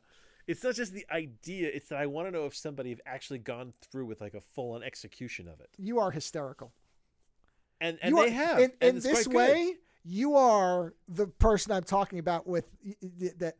I guess I'm the person with the knowledge, and you are not in this scenario. No. See, no, because it's not even. I don't want, like, sometimes you get an idea and you go and you look and you find that people have like roughly done so. Like we were talking about Dinklage's Wolverine. No, I was thinking, but we were talking about Dinklage's Wolverine, right? There are rough sketches as Dinklage's Wolverine, but there weren't any really, really good ones. Godzilla's way too popular. Godzilla as a fuckable female creature. Yes, they have created amazingly like polished versions of that.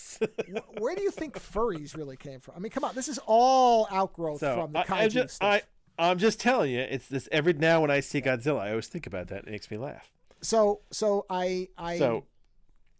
Godzilla's design in this is fine. I think in terms of the overall, it's very bottom heavy. I'll tell you that. Yeah, and they keep doing that because they're trying to make it like it's realistic. Because of course the ridiculous thing is a creature of this size could not support itself. So they keep trying to make it. Oh well, if his leg muscles were big enough, guys, let it go.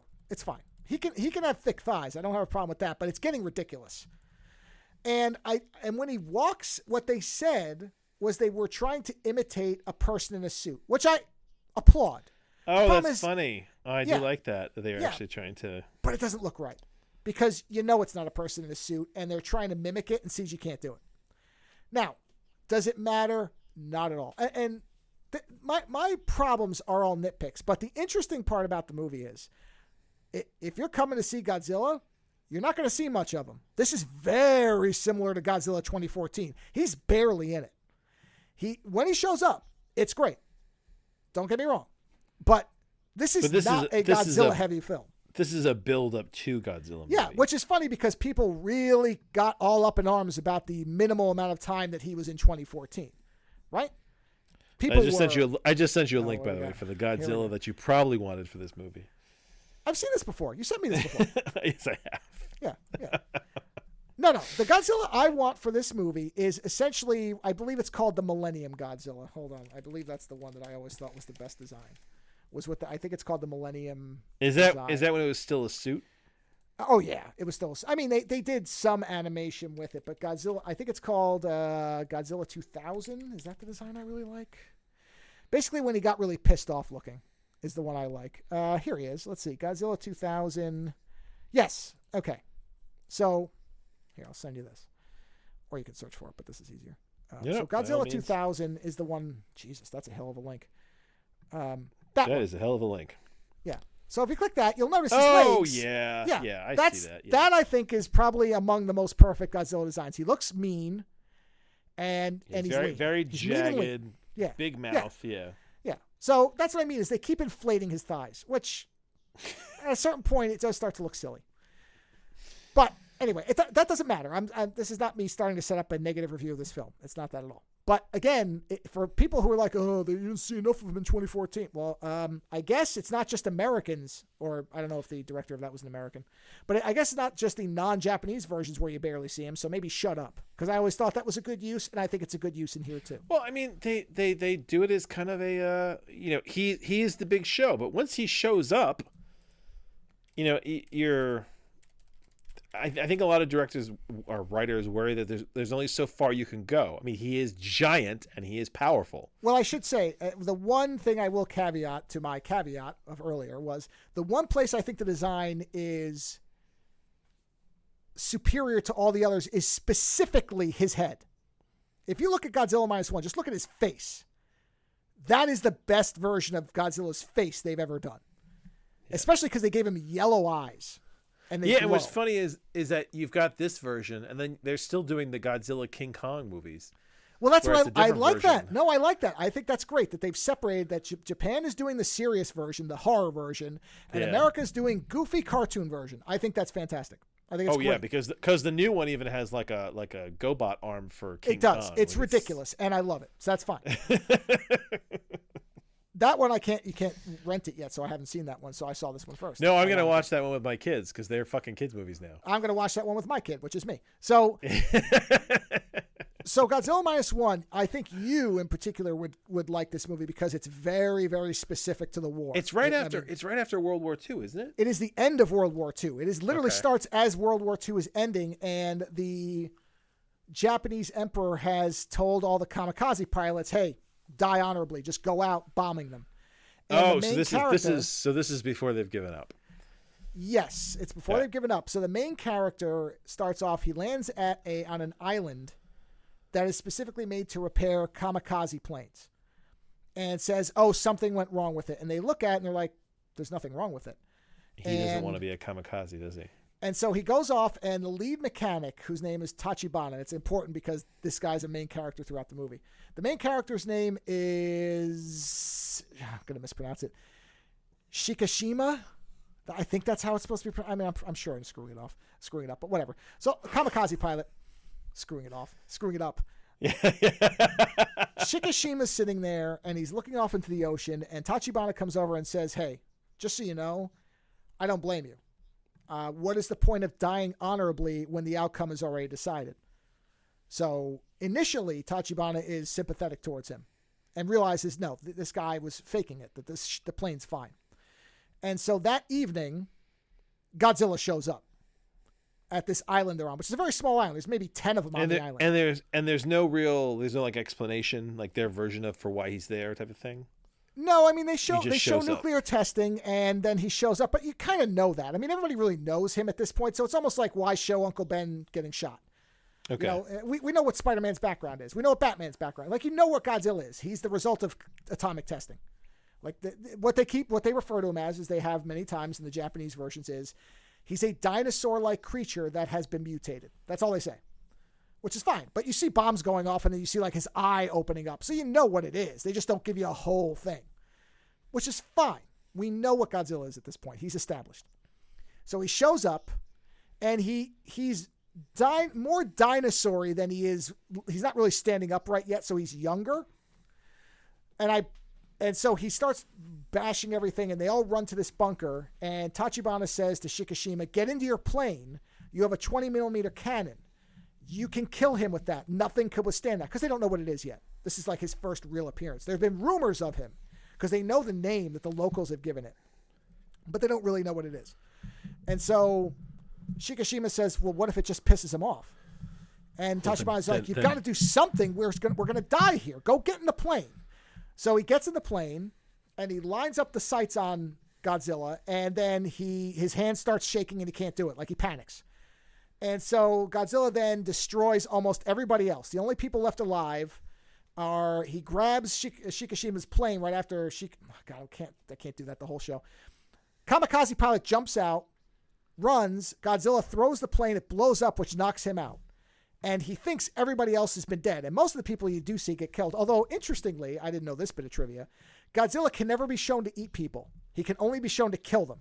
So you see him bite people and throw them. Interesting. That's a Japanese thing. They will not have him eat people because he's not supposed to be that evil. So he can kill people like a wild animal, but if he's eating them, it shows some kind of, I guess, cannibalistic intent or something. I don't know. But yeah, you'll never see him eating people. And in the Japanese ones, he will not eat people. He will only kill them. So he steps on a bunch and he chomps a bunch, but chomps and throws. Like bites, throws. Every one. Doesn't eat them. It's amazing that he would even bother biting people because they're so tiny. Well, because they're shooting at him. So they're pissing him off. Okay. So it's more like, hey, stop it. And the other ones he just steps on. So Kamikaze pilot wakes up the next day, sees bodies all lined up and can't figure out why. And then he sees Tachibana's alive. The mechanic is alive. And has been wounded in his leg, so he's limping, and he sees him, and he's like, you're alive? And he like grabs him and drags him over. He says, they're all dead because of you. If you had just shot that thing, we would be alive, right? And so Kamikaze pilot is obviously completely just shell-shocked and wrecked and everything else. Like, he's clearly been grievously mentally scarred by the war. So then we cut to them on a boat being brought back to, I guess, the mainland because the war is now over. So there's a bunch of soldiers on the boat. They're being brought back. Tachibana finds the Kamikaze pilot on the boat and goes over to him and shoves this packet into his pocket and says, that's for you. And then walks off and won't look at him again. And we don't really see what's in it for a while. We just see that there's a packet with something in it, like a small envelope with something in it. So he comes back and he goes back to his hometown, which has been destroyed from air raids. It's just been wiped out. It's just wreckage for the most part. And he runs into a woman who was, I guess, his neighbor. And she's like, what are you doing here? You were a kamikaze pilot. Why are you not dead? And he won't answer her. And she says, oh, so you're a coward.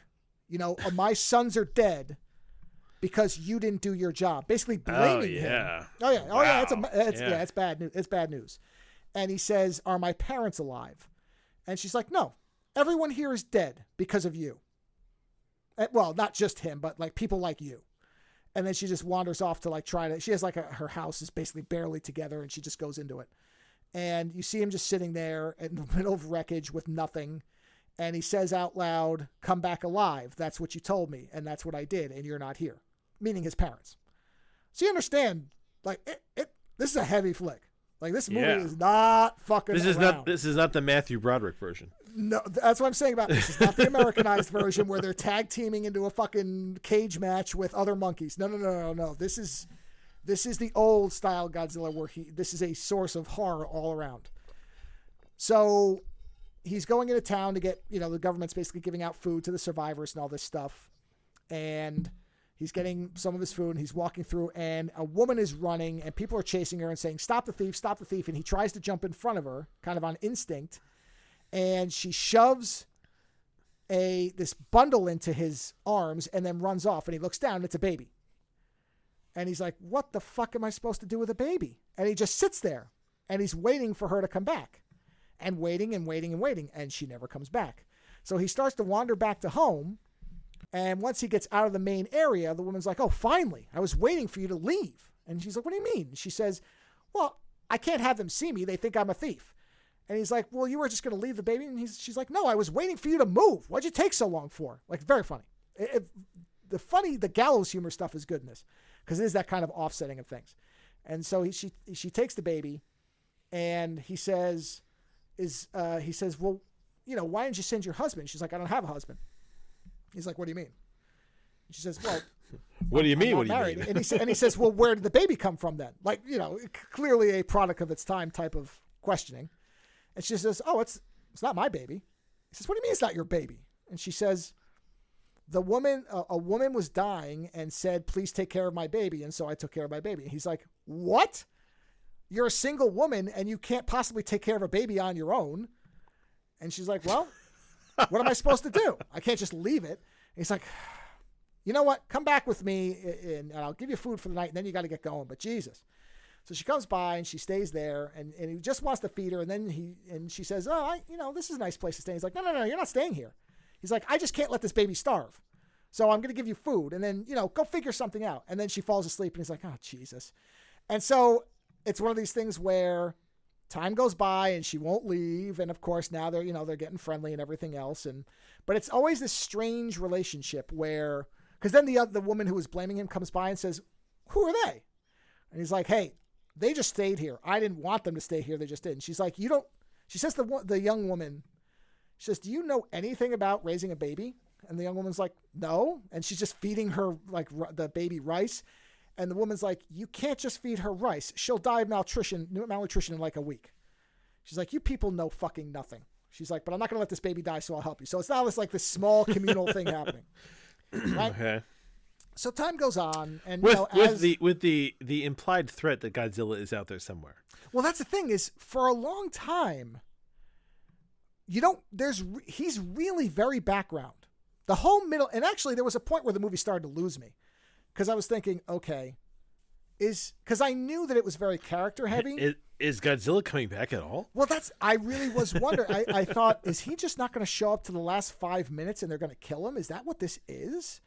Because I'm sorry, but that's not a movie I want to watch. Like if I want to watch there were parts where I started thinking of Grave of the Fireflies and I went, I don't want to watch this. Oh, okay. Yeah, it started, I mean, it gets close at times where I started to go, this is not fun. And I know it doesn't have to be fun all the time, but I don't know that I really want to watch this. But in the meantime, they're getting together and, things are going along. And there's a point where, so he's concerned, Kamikaze Pilot is concerned that they don't have enough money and they're all going to die. So then one day he comes home and he says, hey, I got a government job. And she's like, really? And he says, yeah, I got a government job and it pays really well. And she looks at the form that he's got and she says, what is this? How can you be paid this much? He says, well, it's kind of a dangerous job. Basically, during the war, there were a lot of sea mines that were laid out in the ocean, and somebody's got to go get them. I know this is going, yeah. Yeah. So he's like, it's hazardous. So they pay you really well. So we'll be able to actually get an actual real house because they're living in basically like a shack. He's like, I can afford to, move us into a bed. And he's saying this, but they're not together. It's the interesting thing. No, they're just unified around this child. Around misery and the child. Yeah. About having hold on. Is this the old lady as well? No, the old lady's still living in her little hovel. And the two of them are living in this place, and then they get a slightly nicer place. So are they all getting a place together, the three of them? No. The old woman's still on her own. Got it. Her house it's not as much of a shack as theirs is. It's just, it's sustained a little bit of damage, but it's basically fine. Like she got lucky. It's just that everybody that she, all the men in her life went off to war and all died because, this guy. Not really, but that's implied. So then we get a long set of sequences where he's on the boat with 3 other guys. A professor type, a young kid, and the old Quint of the sea. Basically, that's the archetypes. And they're delightful. Like, they started to get me back into it immediately because I just like the whole setup with them. Because it's just really good character work. They're really good actors. And while they're on the ship, it's really funny because there's like humor and they're playing around and they realize that he's a really good he's a very good sharpshooter, but he's still having the problem where his hand's shaking when he goes to use a gun, but he kind of is working through it because, he has to do this to get the money and he needs the job and, that's what he's doing. So they basically go around and they cut the lines on the mines. They come up and they blow them up. And so they're going around. They're doing this for a while. And they're creating a lot of vibration in the ocean there. Got it. Yes. They don't necessarily link those things together, but then one day they're sent out to a huge American warship that has been destroyed. And the professor says, because at first the younger guy's like, wow, they must have really gotten hit by some heavy artillery to do that. And he's like, no, that's not bombs. He's like, something ripped that thing up. And of course, Kamikaze guy goes, well, then it's Godzilla, because I've seen what Godzilla does, and he does stuff like that. And they're like, oh, that's just a myth. And then the professor says, well, no, it's not really a myth, because we're not out here randomly. They want us out here to stall Godzilla while a heavy destroyer comes in from wherever, a Japanese destroyer. And the old guy's like, and this is hysterical. He's like, fucking Japanese government, misinformation. Like, he goes off on this rant about how they're always lying to us, and God damn it. And like, it shouldn't be as endearing in the modern age as it is, but it's just something about the way he does it. And the fact that, it's like, the old days when this type of thing was more innocent, that conspiracy theories weren't, getting lots of people killed, except they were in this case. But he's like, oh, information control, that's the thing Japan does best. Like, all this like ranting and raving. It's great. And so sure enough, Godzilla shows up because he is hearing the mines, and there's the two boats. There's their boat and another one. And he just eats the other boat. And then he starts chasing them, which is a great sequence where he's just swimming at them and he's just staring at them. And it's like, he's completely unconcerned. And so Kamikaze guy's like, well, let's put a mine into his mouth and I can shoot it because I can hit it. So they put a mine in his mouth and they blow it up, and half his face blows off and then immediately heals itself. And they're like, wow. oh, fuck. Yeah. He can regenerate really quickly from normal stuff. And like, he's scarred, like the skin is lighter, but it comes back almost instantly. And so now they're really screwed because now he's catching up to them. So he's about to kill them when suddenly he starts getting hit with heavy fire. That warship happens to show up. Like, it just showed up, and it distracts him, and he goes off and he starts to roll it over. And at that point, they take all the heavy guns and aim them at his chest, and they fire them all at once, and they kind of knock him out. So he kind of falls backwards and falls into the ocean. And so now, at this point, his presence is basically undeniable. Like, okay, now we have a major problem because you can't hide this anymore, because he just like almost fucked up one of their heavy destroyers. So they, So when he goes down in the water, right? Like I said, now all the guys in the boat have seen him. Now everybody's seen him now. But then a couple of seconds later, because they're like, okay, well, they knocked him out, because it looked like they did. And then you just see this glow coming from under the water. And he shoots his heat ray from underneath the water. But now they've gone back to, and they've done this before, where when he shoots his atomic breath, it causes a nuclear detonation. So it's not just that he has atomic breath. They've done that before. Well. That's not new. He actually, at the impact point of the beam, it's a nuclear bomb going off. So he basically blows up the destroyer. There's a mini nuclear explosion, right? And then he's basically like, okay, well, now I'm tired, because they do show that the atomic breath takes something out of him. He can't just keep whereas doing it. in the new version, it's more like the new one, it's like he's just like flipping quarters at people, like, fuck it, whatever, who cares? Yeah, that's what I mean. The new ones, the American one's a cartoon, and the Japanese one is serious. So, and that will be important. The whole delay of atomic breath becomes significant later. So he basically is tired, and he's been beat up a little bit, and so he just wanders off and leaves the little boat, right? So they, at this point, they go back home, and he comes home one day, and so Godzilla kind of goes away for a minute, and he comes home, and the woman is now dressed in a really nice outfit, like a nice, I guess, pants, dress, whatever, of the time. And he says, "What's going on?" She's like, "Oh, I got a job." He's like, "What do you mean you got a job?" And she said, "Well, you've carried me long enough. I should be contributing here. So I got a job in Ginza, which is like 2 towns over or whatever."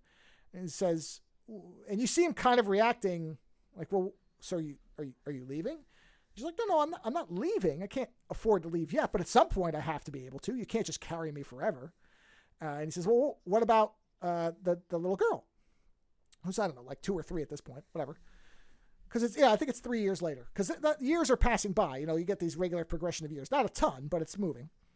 And he says, well, what about her? And she's like, oh, the old woman, she'd be happy. She said she'd already raised 3 kids anyway, and they're not around now, so she'd be happy to have a child to look after. She wants to do it. And he's like, oh, okay, well, yeah, I guess that's okay. But you can see he's kind of, it's upsetting he was getting used to this. Well, he's PTSD'd, right? And this is his stability is being altered. So you can tell that he's right on the edge of like panicking about it or, not being able to handle it. But it's enough of the structure is being preserved that he's okay with it. I guess that's the way to put it. So this goes on for a little bit. And then at one point you start to hear air raid sirens and he's got the radio on. The radio says Godzilla is making landfall at Ginza. And he goes, oh, fuck. That's where she works. So then we cut to Ginza, and this is where Godzilla really shows up. He comes in, and he's walking around, and he's just annihilating everything, and he fires the atomic ray and detonates another nuclear explosion as everybody's running, and you see the woman is running. And but right before he shoots the beam, he's walking around. Now at this point, he's just smashing things. Like he's just picking up trains and throwing them. He's swiping his tail around, and he's just wiping shit out. What's the scale of him in this one? There's a picture. No, he's pretty big. I mean, he's like twice the size of the building. I want to say. Is he big like the cartoon, or like the Godzilla King Kong version, or is he smaller? I think he's slightly smaller than that. There was a picture where I can send you that shows you his scale. Here it is. Okay, here we go. No, that's not comparing it to the American one. Yes, here we go. He would be, which one is he? Good grief. What? Hold on. Come on, Charlie Brown. Which one is it? All right. I believe. Okay, here it is. This image. So he is definitely bigger. He is the one. So he's bigger. Well, no. He's not bigger than the American one. The American one, I believe, is the one on the right. And I believe he's the one on the left. And then... Okay, so he's slightly smaller. Yeah, I mean, he's still big. Who's the one in the middle? Who's the wee one in the middle there? I think that's the original Japanese Godzilla, like the older style, the suit. Okay. Because that looks like the later suit version's head. Yeah. So he is not as immense, but he is bigger than he's... I guess he'd be about the Shin Godzilla size. So I think he's consistent with Shin Godzilla. Big. Yeah, pretty fucking big. So definitely towering over skyscrapers, but not filling the sky type of big. So yeah, he's trashing everything.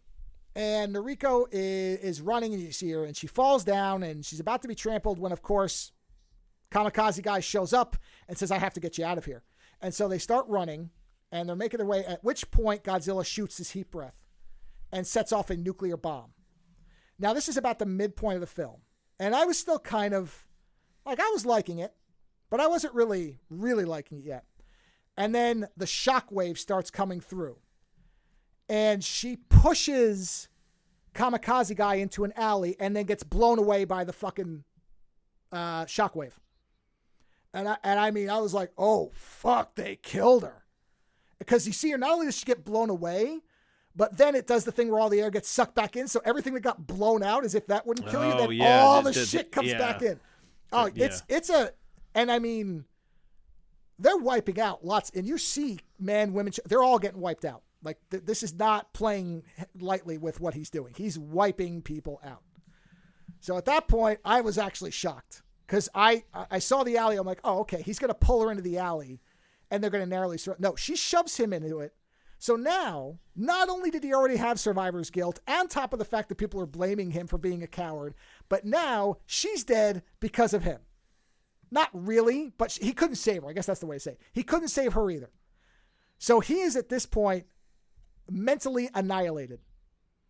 So they have a funeral and he's there and he's just like, he's completely spaced out. Won't say anything. He's just staring off into space. And he starts having hallucinations where he says, I'm not alive. I'm dead. This is hell. I'm in hell because I was a coward. Like, this can't be, like, he's losing his mind. But then he's told, the professor comes by and says, look, I know this is that this is, that this is wrecking everything. He's like, but I believe that there's a group that thinks there's a way to kill Godzilla. Do you want to be part of that? And he's like, yes. If I can kill Godzilla, Godzilla's been there, a lot of this terrible stuff in my life. Yes, let me help you kill it. So he's like, fine, here's the meeting. Come to the meeting.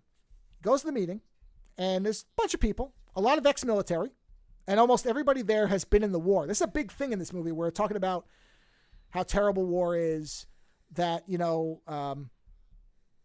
that people shouldn't have to go to war, but somebody has to defend people. There's a lot of war stuff in this. I'm skipping over a lot of it, but there's a lot of it in there. So goes to this meeting, which is headed by some high-level top Navy people. And they say, look, the Americans can't help us because it is believed that if they send in military here, the Soviets will go after them. So we can't count on the Americans. We're on our own. Interesting. Okay. Yep. And they're like, they wish us well, but and plus we've been, demilitarized from the war. Like we were told, you can't have weapons. Yeah. Remember? So they have very little to work with. Yeah. So they're like, we can't really do much. However, the Japanese government has allowed us to take over some decommissioned Imperial Navy destroyers. And the Americans have allowed this to happen, meaning that this is not, they're not going to hold this as like a military action. Yeah. Right. But they can't tell the public about it because they're afraid there'll be panic. So, of course, the old guy starts, the whole thing. But then the professor comes out, and then you find out that he's actually the architect of this plan, that he's thought about the fact that conventional arms cannot hurt Godzilla. They figured that out. But he has a plan where he says, we can sink Godzilla to the bottom of this trench somewhere in the, I don't know, whatever sea that it is, or bay or whatever it is. He's like, if we surround him with these tanks and we rapidly release Freon, it will make him sink. And somebody's like, well, what's that going to do? He's like, well, even the most hardened deep sea creature can't take being exposed to that depth that quickly. And even if somehow he lives, our plan B is to then inflate these buoyancy balloons that we'll also have on him and shoot him back up, and then he'll be decompressed. Oh, the decompression will kill him. So we're like, so he says, if we don't kill him by putting him too far down, then we'll get him on the way back up. And basically at that point, he'll either be dead or so injured that we can finish him off by bombing him. And everybody's like, okay. And some, and some of them leave. It's a very scientific attack. Yes. So he's like, I can't guarantee it's going to work, but it's a good plan. And so at that point, the kamikaze pilot, because he says, can you guarantee this will work? And he says, no, I can't. And he says, okay. He's like, I'm in, but how are you going to lure Godzilla to where you want to go? And they say, well, that's actually where you come in. We have a plane that you can fly, and if you just like shoot at him, it will keep him, because he'll respond like an animal. So the two ways that they can do it is, one is he can chase you, but also we're going to play a recording of his own roar back at him, because he will see it as a predator and go after it. So we're confident we can bring him out to this trench, and that'll do it. But on the off chance it doesn't work, we'll have you in the plane. And he says, okay, I'll do it. And they show him what apparently is a real plane, this rear propeller type of plane called a local Shinden fighter or something like that. I believe it is based on a real plane that had a rear propeller. Yeah, it's called the Shinden, the Kyushu J7W Shinden. Yeah, there's a picture of it from 1945, a prototype. Yeah, it's a weird looking little plane, but it was supposed to be highly maneuverable, or at least that's what they say. Whether that's real or not, I don't know. Yeah, look at that. That's pretty neat. It's neat. So they bring him to that, and they say the only problem is this is a prototype. It was supposed to be in practice if the war ever came to our country. But of course, they nuked us. So, no war. So he's like, but we don't have anybody who knows how to fix it. And Kamikaze Pilot says, well, I know a guy, but he ain't going to want to help me. He's like, but I think I know how to get him here. And so he starts looking around for Tachibana, the guy, for the mechanic from the beginning. And nobody knows where he is. But he's like, all right, well, give me any places that you know that he's lived. And he starts writing all these letters and mailing them out. And you don't know what's in them, but he keeps mailing them all over the place. And so then one night he's walking along and somebody hits him in the head with a pipe and knocks him out. And he wakes up and he's all tied up, and it's the mechanic. And the mechanic takes one of the letters and waves at him and says, "What do you mean I killed everybody on the island?" And he's like, no. I know you didn't, but I knew that would get you so angry you would come after me. It was the only way I could figure out to get you here. And he's like, "Well, fuck you. I'm not helping you. And now I'm going to kill you." He's like, "No, listen to me." He's like, "There's a plane that you're the only person I know who could probably fix this thing." And he's like, "But you have to do something for me." He's like, "What?" He's like, "You have to fit it so that I can fly it into Godzilla's mouth and blow up and be a kamikaze for this." He's like, "I can do it for this because he killed all of the people there. He's wrecked everything in my life. I am finally ready to do what I couldn't do before." And the mechanic's like, "Okay, for that, I'll fix it for you." So they fix it up, and they've got Godzilla coming in, and they get it all fixed, and they attach a bomb to the bottom. Or no, he says, "Okay, I secretly removed one of the fuel tanks and put a bomb inside it." He's like, "So when you're ready to go into it," he says, "there's a handle here. You have to pull this handle to arm the bomb. Make sure you do that before you fly into Godzilla's mouth." He's like, and this is an experimental plane, so let me show you some things about it, right? But the important part is you got to pull this handle. And then he's showing him other things. So then we cut to the outside. They got the 4 destroyers. Godzilla's on his way in, right? He comes in, but he shows up and starts getting onto the surface before they planned. And so they radio the kamikaze guy, and they're like, "Hey, we got to get him back out into the ocean. He's on land. You have to do something." He's like, "Don't worry about it. I got it." So he takes the plane, and the plane is highly immovable. So he's strafing Godzilla, which are really cool scenes where Godzilla is basically trying to snap at him and can't reach him because, of course, Godzilla can't fly and doesn't jump or anything. He's just kind of swatting at him. He's trying to hit him with his tail. And because the plane is so maneuverable and because the kamikaze guy is actually a very good pilot, he's dodging him. And he shoots him enough to piss him off, and he starts following the plane. He's just kind of like circling him but leading him out to the ocean. In the meantime, they've positioned all the destroyers, right? So as this is going on, we see a letter from the kamikaze pilot shows up for the woman who's taking care of the baby, basically explaining, I've gone off to do this thing. If I don't live, you have to take care of the daughter, the young girl. And then right after that, she gets a telegram, and she panics, and she grabs the little girl, and she takes off. And you don't know where she's going. Is it that they found the woman alive? Yes, but there's a thing to it. Right. Yeah. Which, of course, kamikaze pilot doesn't know. Yeah.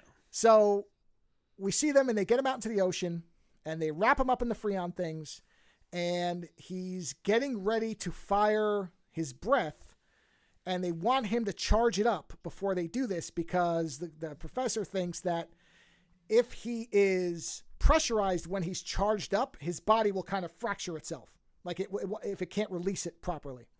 So they wait till he's just about to fire, and they're like, "Now, punch it." And they do it, and it works. It sinks him. He goes down, but you see, and it's really cool. It's hard to explain it right. You have to see it. But when he goes down, suddenly all the sound cuts out, and the light shuts off, and he just is hanging there. And they're like, "We got him. That's it." He's the depth meter's not changing. He's down there. Ha-ha, success. At which point, of course, the depth meter starts charging, and he's moving around. They're like, "Fuck it, hit the thing, hit the buoyancy bombs." So they deploy those, and they're waiting, and he's coming up, and he's coming up, and he's coming up, and then he stops. And then and they're like, "Why did he stop?" And they're like, "I don't know." And then they see all the balloons come up, and they've all been bitten. And they're like, "Shit, he bit through them on the way up. Let's pull him up using the boats." And they had told the young kid from the boat, they were like, "You can't go. We've all been in war. You haven't. There's no point in you dying for this. We know what we're going into. You're young. You have your whole life. Don't die for this. Go live." And he's very upset about it. He's pissed off. And of course, what he does is he goes and rounds up. I don't know how he knew they would need this, but whatever. This is one of those things you let go at this point in the movie, whatever. So they're trying to pull Godzilla up with the destroyers, but he's too heavy. They can't do it. So at that point, the kid shows up, and he's got all these tugboats, and they link up with the big boats, and they're pulling Godzilla up. And they pull him up, and he comes out of the ocean, and he's fucked up. Because the decompression has burst all these things in his body. So he's got all these big burst parts of his body are all white. His eyes are white. Like his eyes have been blown out. Like he's all fucked. I mean, he's monstrous looking. But he comes up, and he's pissed, obviously. I mean, he's pissed. I'm sure he is. He is. So he starts to light up to shoot his beam at them, where all the people we followed through the whole movie are. At which point, of course, the plane comes in, like Han Solo at the end of Star Wars. You see the plane flying in, and you see it going right for him, and he's waiting, and when Godzilla opens his mouth, and you see the breath starting, he flies the plane into his mouth and blows his fucking head off. It explodes and takes all of Godzilla's head with it. So there's basically a headless Godzilla's there, and he's kind of like, and then the beams start shooting out of his body, and his body basically melts from all the escaping atomic energy, like slices his body into pieces, and it just sinks into the ocean. And so they realized that the guy, basically what had happened was that he had rigged this thing to be a kamikaze plane. So all the other people realize he's blown himself up to kill Godzilla. At which point the professor says, wait a minute, what is that? And he points. And what you then get a flashback to is the mechanic says, oh, there's one thing about this plane that's different. Because he had made this comment about they make us fly. He says they make us fly in planes that don't have ejection seats. That's how little they care about us. And I thought that was an interesting thing for him to say. I thought it was just in his ranting of, anti-government stuff. Yeah. But no, he says, this plane has an ejection seat. And he looks at me, he says, don't kill yourself for this. Live. You're willing to do this. You've proven that you're not a coward.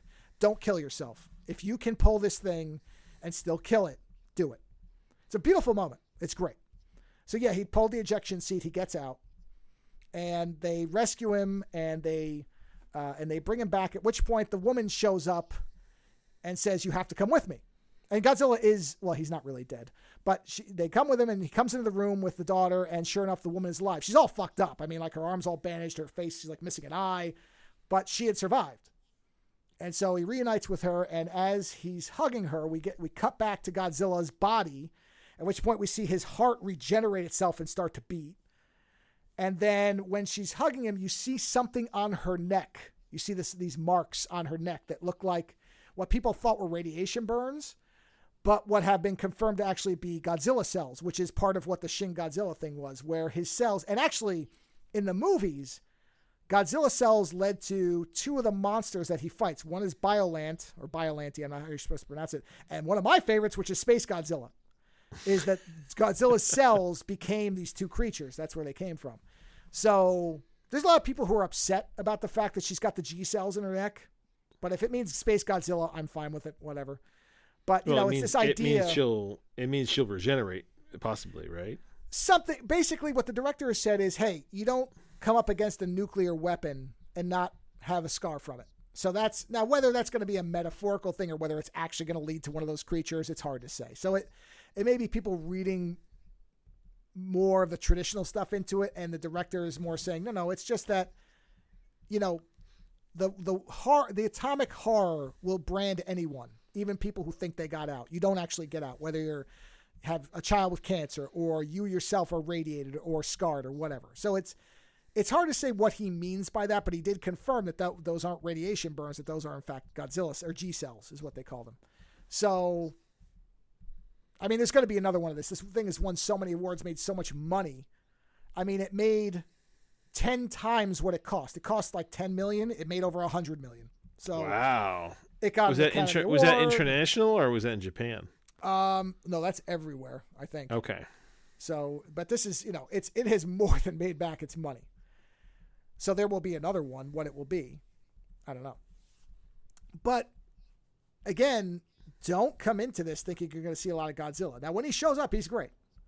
I mean, he does. But it's almost like they took a World War II movie and then conjoined it with a Godzilla movie. Yeah. I mean, that is really what it is. This is a war film. This is a World War II survivor film, I guess, or whatever you want to call it. It's just that instead of, I don't know, that the enemy being an army, it's Godzilla. They've taken, because they never show or really talk about the bombs that are dropped. You know what happened, but they don't fixate on it. I don't think the words Hiroshima or Nagasaki are ever said in the movie. They never show it. They show some of the testing, and that I think is where you're supposed to, of course, go, oh, okay, well, that's Godzilla is being pissed off from that or being mutated by it.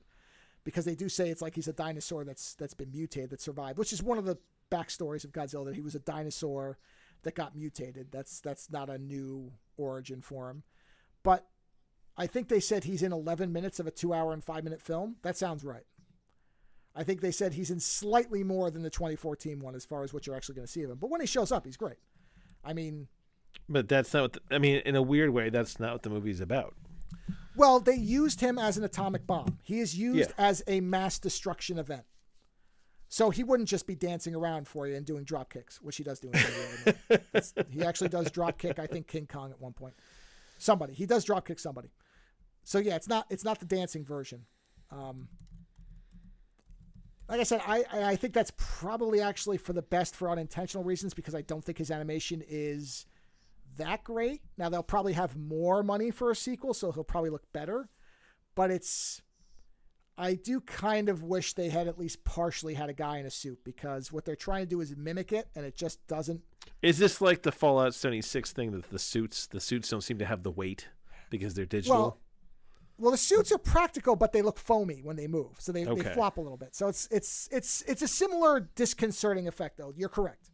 There is this kind of offness of his movements that I think is because they are trying to digitally mimic a person, and it can't do it. I mean, it just can't do it. So, especially because I would assume they probably motion captured somebody. Well, if you're going to motion capture them, why not just put a guy in a suit on a green screen and just put it in there? It'll look fine. It's going to look better than this. It doesn't look bad. I'm not going to say it looks bad, but it's very clear what it is. It is missing that weight. And there are parts where it's sort of weird in the way he moves. And again, I think it's because they're taking a digital effect and they're trying to make it look like a person, which is sort of weird. Neat if they kind of did away with that altogether and just tried to mimic animals. And that's when he first shows up. He's like Jurassic Park, where he's like the T-Rex. He's down low and that looks fine. Also, it's at night, so you don't see a lot of it, but he's moving like a T-Rex, or like a raptor, I guess. I know T-Rexes did move that way. So a raptor. He's moving quick and he's moving viciously. And he looks a little less evolved, and he's hunched over. So he inherently looks scarier. When he's standing up, he's just kind of like dun, dun, dun, dun, dun, dun, dun, dun, dun, because they're trying to make him look like a person. Because in the new movies, in the American ones, I mean, he's just jumping all over the place. It doesn't look real, but it's like, whatever. They're not trying to make it look real. Whereas in this, he's like, step there. Mm-hmm. And the only part of him that's really fluidly moving is his tail. Like, they're whipping the tail all over the place, which, again, sort of offsets this stiffness to his normal move. I mean, I'm actually literally, like, moving with my arms at my sides like that. It is that kind of movement. And what's funny is it's the middle of him is what throws you off. His head looks like the facial animation, or whatever you want to call it. His head animation is fantastic. He looks terrifying. When you see him just staring, it's a really good effect. Like when he's swimming at them, it is very disconcerting. Because imagine in Jaws, if the shark had just been kind of swimming after them half above the water, and he had yellow eyes that were just staring. It works really well because he's moving very in the water. Like he's moving like a shark. Like he's kind of swimming back and forth. You just see the big spikes and the head, and just only from really his nose up from there. So you're really seeing his eyes are just staring. I think the clip is on live where you can see it. I saw the photo of it. It's in motion. It looks, because it is literally a predator who's like, yeah, you're fucked. I'm going to get you. You're not going anywhere. Without, of course, him looking like Tom or Jerry or something like that. It's not that ridiculously cartoony, but he has this look of, it's just a matter of time, assholes. I'm going to get you. And then the only reason he doesn't is because that other cruiser shows up and he's like, oh, okay, something bigger to bite with more people on it. Sure, I'll go after that. Plus, it's hurting me more. But then when he's just standing there, when he does the atomic breath and the bomb goes off, that's great. Because he's just kind of rears back, and then they do the thing where the spikes come up as it charges. I have to admit, I'm not the biggest fan of that either, but that's been done before, so I can't. I like that they light up. I like that they light up. I don't need the pieces shooting out, but I know what the explanation is, which is that is a way to offset the heat. They're like, It runs it through there so he doesn't overheat. Yeah. They're cooling coils or whatever. I've read that. Yeah, it's fine. I think they dwell on it a bit much, but again, these are guys. nitpicks. It's a made up atomic lizard. We're good. Right. Yeah, that's why it's like the light up thing. Like when they do it in the American movies where it lights up and that noise happens, it's sensational. I fucking love it. And then we hear like, and it just runs up his back. It is. It's amazing. I fucking love it every time they do it. So, but again, it's a sensationally good movie. It's great. I'm not really complaining. The irony is I feel like Godzilla is the weakest part of it, which maybe is intentional, and that's fine. Not weak as in the way they use him. They use him brutally, which is what the Japanese versions have done many times. And that's why you can't have so much of him, because when he is there, he is absolute brutality. Right. And I think in that way, it's exceptionally well done. I'm glad they did not use him a lot because it would lessen him. When he shows up, it is a multiple casualty event. It's not one person. It's, the fewest, let me think about this. The fewest people he kills is 8 or 9. And that's when he shows up on that little island. That's only because there's only like 11 of them there. So he still killed 90% of the population of that island at that point. They're mostly dead. And he thought he killed the pilot. So in his mind, he got 9 out of 10 and completely permanently screwed up the leg of the mechanic. So 9.5 out of 10 on the Godzilla scorecard. So he was doing really well in terms of percentage of death. And then when he shows up everywhere else, it's, lots of people are dead now. So again, I think all of the usage was good. I'm just warning people because they play him up in the trailers a lot. You see him a lot more in the trailers. They're gonna give you the best parts in the trailer, like always. Yeah, but it makes it seem like he's going to be in it more than he is. So I'm just saying, especially if you thought the 2014 didn't use him enough, boy, you're not gonna like this one. I mean, the only rebuttal to that, which is very accurate, is the 2014 one also had very boring humans, except for the one that they killed early on. So yes, I agree. They had better characters in this one. So that particular mistake that the American movies have made again and again and again, where the human characters could just be excised almost entirely. This movie does not have that particular deficit. But in terms of percentage of screen time for Godzilla, this is not going to be like what a lot of people associate a Japanese Godzilla film, where he's all over the place doing stuff.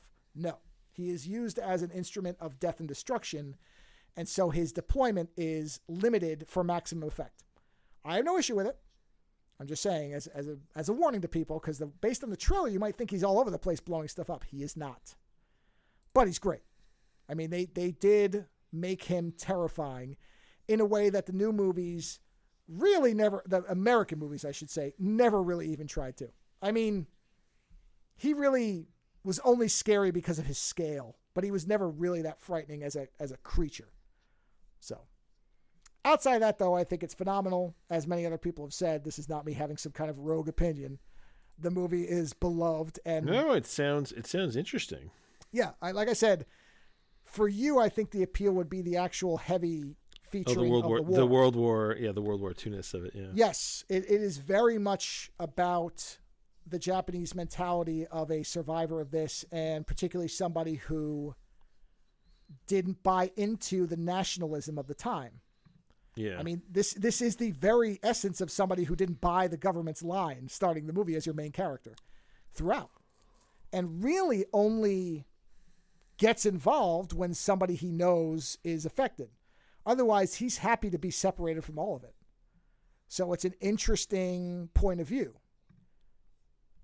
because he is regarded, and depending on what your viewpoint of, especially I would be, I mean, there's no way for me to know this, but I would be fascinated by the reaction to this character by actual World War II veterans of Japan who bought into all of it. I was going to say, I don't know how many pilots are still alive today. No, but it's not just them. It would be people who felt like they were doing an honorable thing to save the country. Yeah. Well, this character in those eyes is a traitor. He is, yeah. So, and he is the hero of the story, who really, let's be honest, only becomes heroic when it affects him directly. He doesn't suddenly go, yes, I have to save Japan. He's like, that thing killed the woman that I knew I was in love with all along and just couldn't say it. So now I'm going to become the thing that I wouldn't be for the rest of the country, which is accurate. So it's when you break it down, it's an interesting film in terms of the character and what that character is doing. So yeah, at some point you should try to make the time to watch it if you can, because I think you would get more out of this than probably any other Japanese or American Godzilla film, except maybe the first one, which is also very big on the effect of the war on Japan. But that's much more of a direct, here's what the bomb did to us movie. The first one is really Godzilla is the bomb. And that's what you're seeing is his effect on the country and the terror that the bomb being dropped did to Japan. That's the first movie, the original 54 one.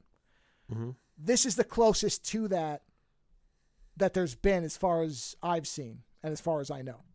So in that way, it is interesting because it is much more of a war film. So, and that's it. I wasn't going to review anything else because that was me talking about it for 50 minutes as it is. No, it's interesting. Yeah. So yeah, I would say, unfortunately, I don't know when you can watch it in the U.S. Unless you want to go to the length that Joe did. Yes. You're gonna have to wait for a little bit, but when it comes out, it'll be good. And I would imagine within probably in the next 2 weeks, it'll be on alternative viewing sites. I'll say they want to make money. It'll come out sooner rather than later. Yeah, there's got to be some reason, but you know. So it's. I'm not going to say it's not difficult. A lot of people probably already have a VPN. The most annoying part is having to live translate the Japanese. But, you know, most phones now can do that. I mean, mine does it really well. I was actually shocked because I don't really use it all that often. And it did it really, really quickly and really well. I mean, don't get me wrong. It wasn't giving me poetry in Japanese. No, but this was the process to actually download it. To watch be able to rent it. Yeah. Yeah. So the irony being that afterwards I remembered, oh yeah, I probably could have just run a translate filter like I did in the browser. But like an idiot, I was sitting there pointing my phone at a screen. So be smarter than me and just use the translate feature in your browser. Because it'll be quicker. And obviously you'll have to watch it on the computer with the VPN because if you try to then watch it somewhere else that isn't, unless you have a VPN in like your Apple TV or something. It will say no. It's going to say you're not in the right region. So I would suggest doing all this on the machine you plan to watch it on. That'll make it a lot easier for you. That's all. That would be my one piece of advice is don't do this across multiple devices unless you really know your stuff correctly because it's really annoying otherwise. But if you are willing to take those steps, I think you will find it worth it. I think it is actually a very good movie. And obviously I couldn't clip it because it was all in Japanese. So. Oh, yeah. Jesus. Yeah. I just realized that. There was no clips because it's still. No, this is all me explaining it, which is now kind of unusual for this, but there was no way to clip it. No, you know what? And this is what I'm used to. I'm used to you just like telling me the story of it and just kind of getting enthralled with my own mental imagery of it. And I would say even if there had been an English dub for this, I would not have watched it with this because I think the original Japanese, the emotion is better translated. Yeah, the emotion, even if you don't understand it, when you know what they're saying, is still really, really good. So, yeah. And that's it. So, good luck trying to watch it. I hate saying that. I think it's a shame that it's not just available worldwide at once. Good luck getting it, or you know what? Just wait for it. Yeah, like I said, it's not hard. It's just if you don't have a VPN. It's hard if you don't know how to do it. Yeah, it's if you. This is why I'm recommending as a bit of a tech tip. Do it all on let's say a laptop that's connected to a screen, right? Because then it's pretty easy. All you have to do is anybody who uses a VPN. When you run a VPN, one of the things that comes up, almost all of them that are good, comes up and says, "Well, where do you want to be?" So if you do it on the same machine, you just don't have to leave that machine. You just stay there. And you just rent it, start watching it right there. And you're done. The tricky part is if you start going across devices. So my recommendation would be have a laptop that you can run out to a bigger screen, or if you have a nice screen attached to your laptop, hey, perfect. And do it all there. Because then it's simple. Because if you already have a VPN, you know how to use it. And like I said, it'll come up and say, where do you want to be? And you say, connection here. Then you're done. It's if you start trying to jump between devices, because you can run a VPN on your router. I mean, you can do all that stuff, but it's a hell of a lot easier just to run it on a laptop because it's just the one place. So that would be my recommendation. But however you manage to do it, you'll probably have a good time with it. And like I said, as long as you're okay with the fact that it will be minimal Godzilla, but used as the horror device that he was originally set up to be, then it's a very, very well done World War II movie that happens to have a giant monster in it. On that note, whatever you choose to watch, atomic powered or not, have a wonderful weekend, and we'll talk to you again next week. Visit OzoneNightmare.com to subscribe to new episodes, browse through our back catalog, or to find links to support the show. Follow @OzoneNightmare on Twitter for the latest episode postings and other show information. If 280 characters just isn't enough, you can always email us, theozonenightmare@gmail.com. The opening theme for the show is provided by Heartbeat Hero. The closing theme is provided by Ogre. Please visit and support these artists using the links in the show notes for each episode.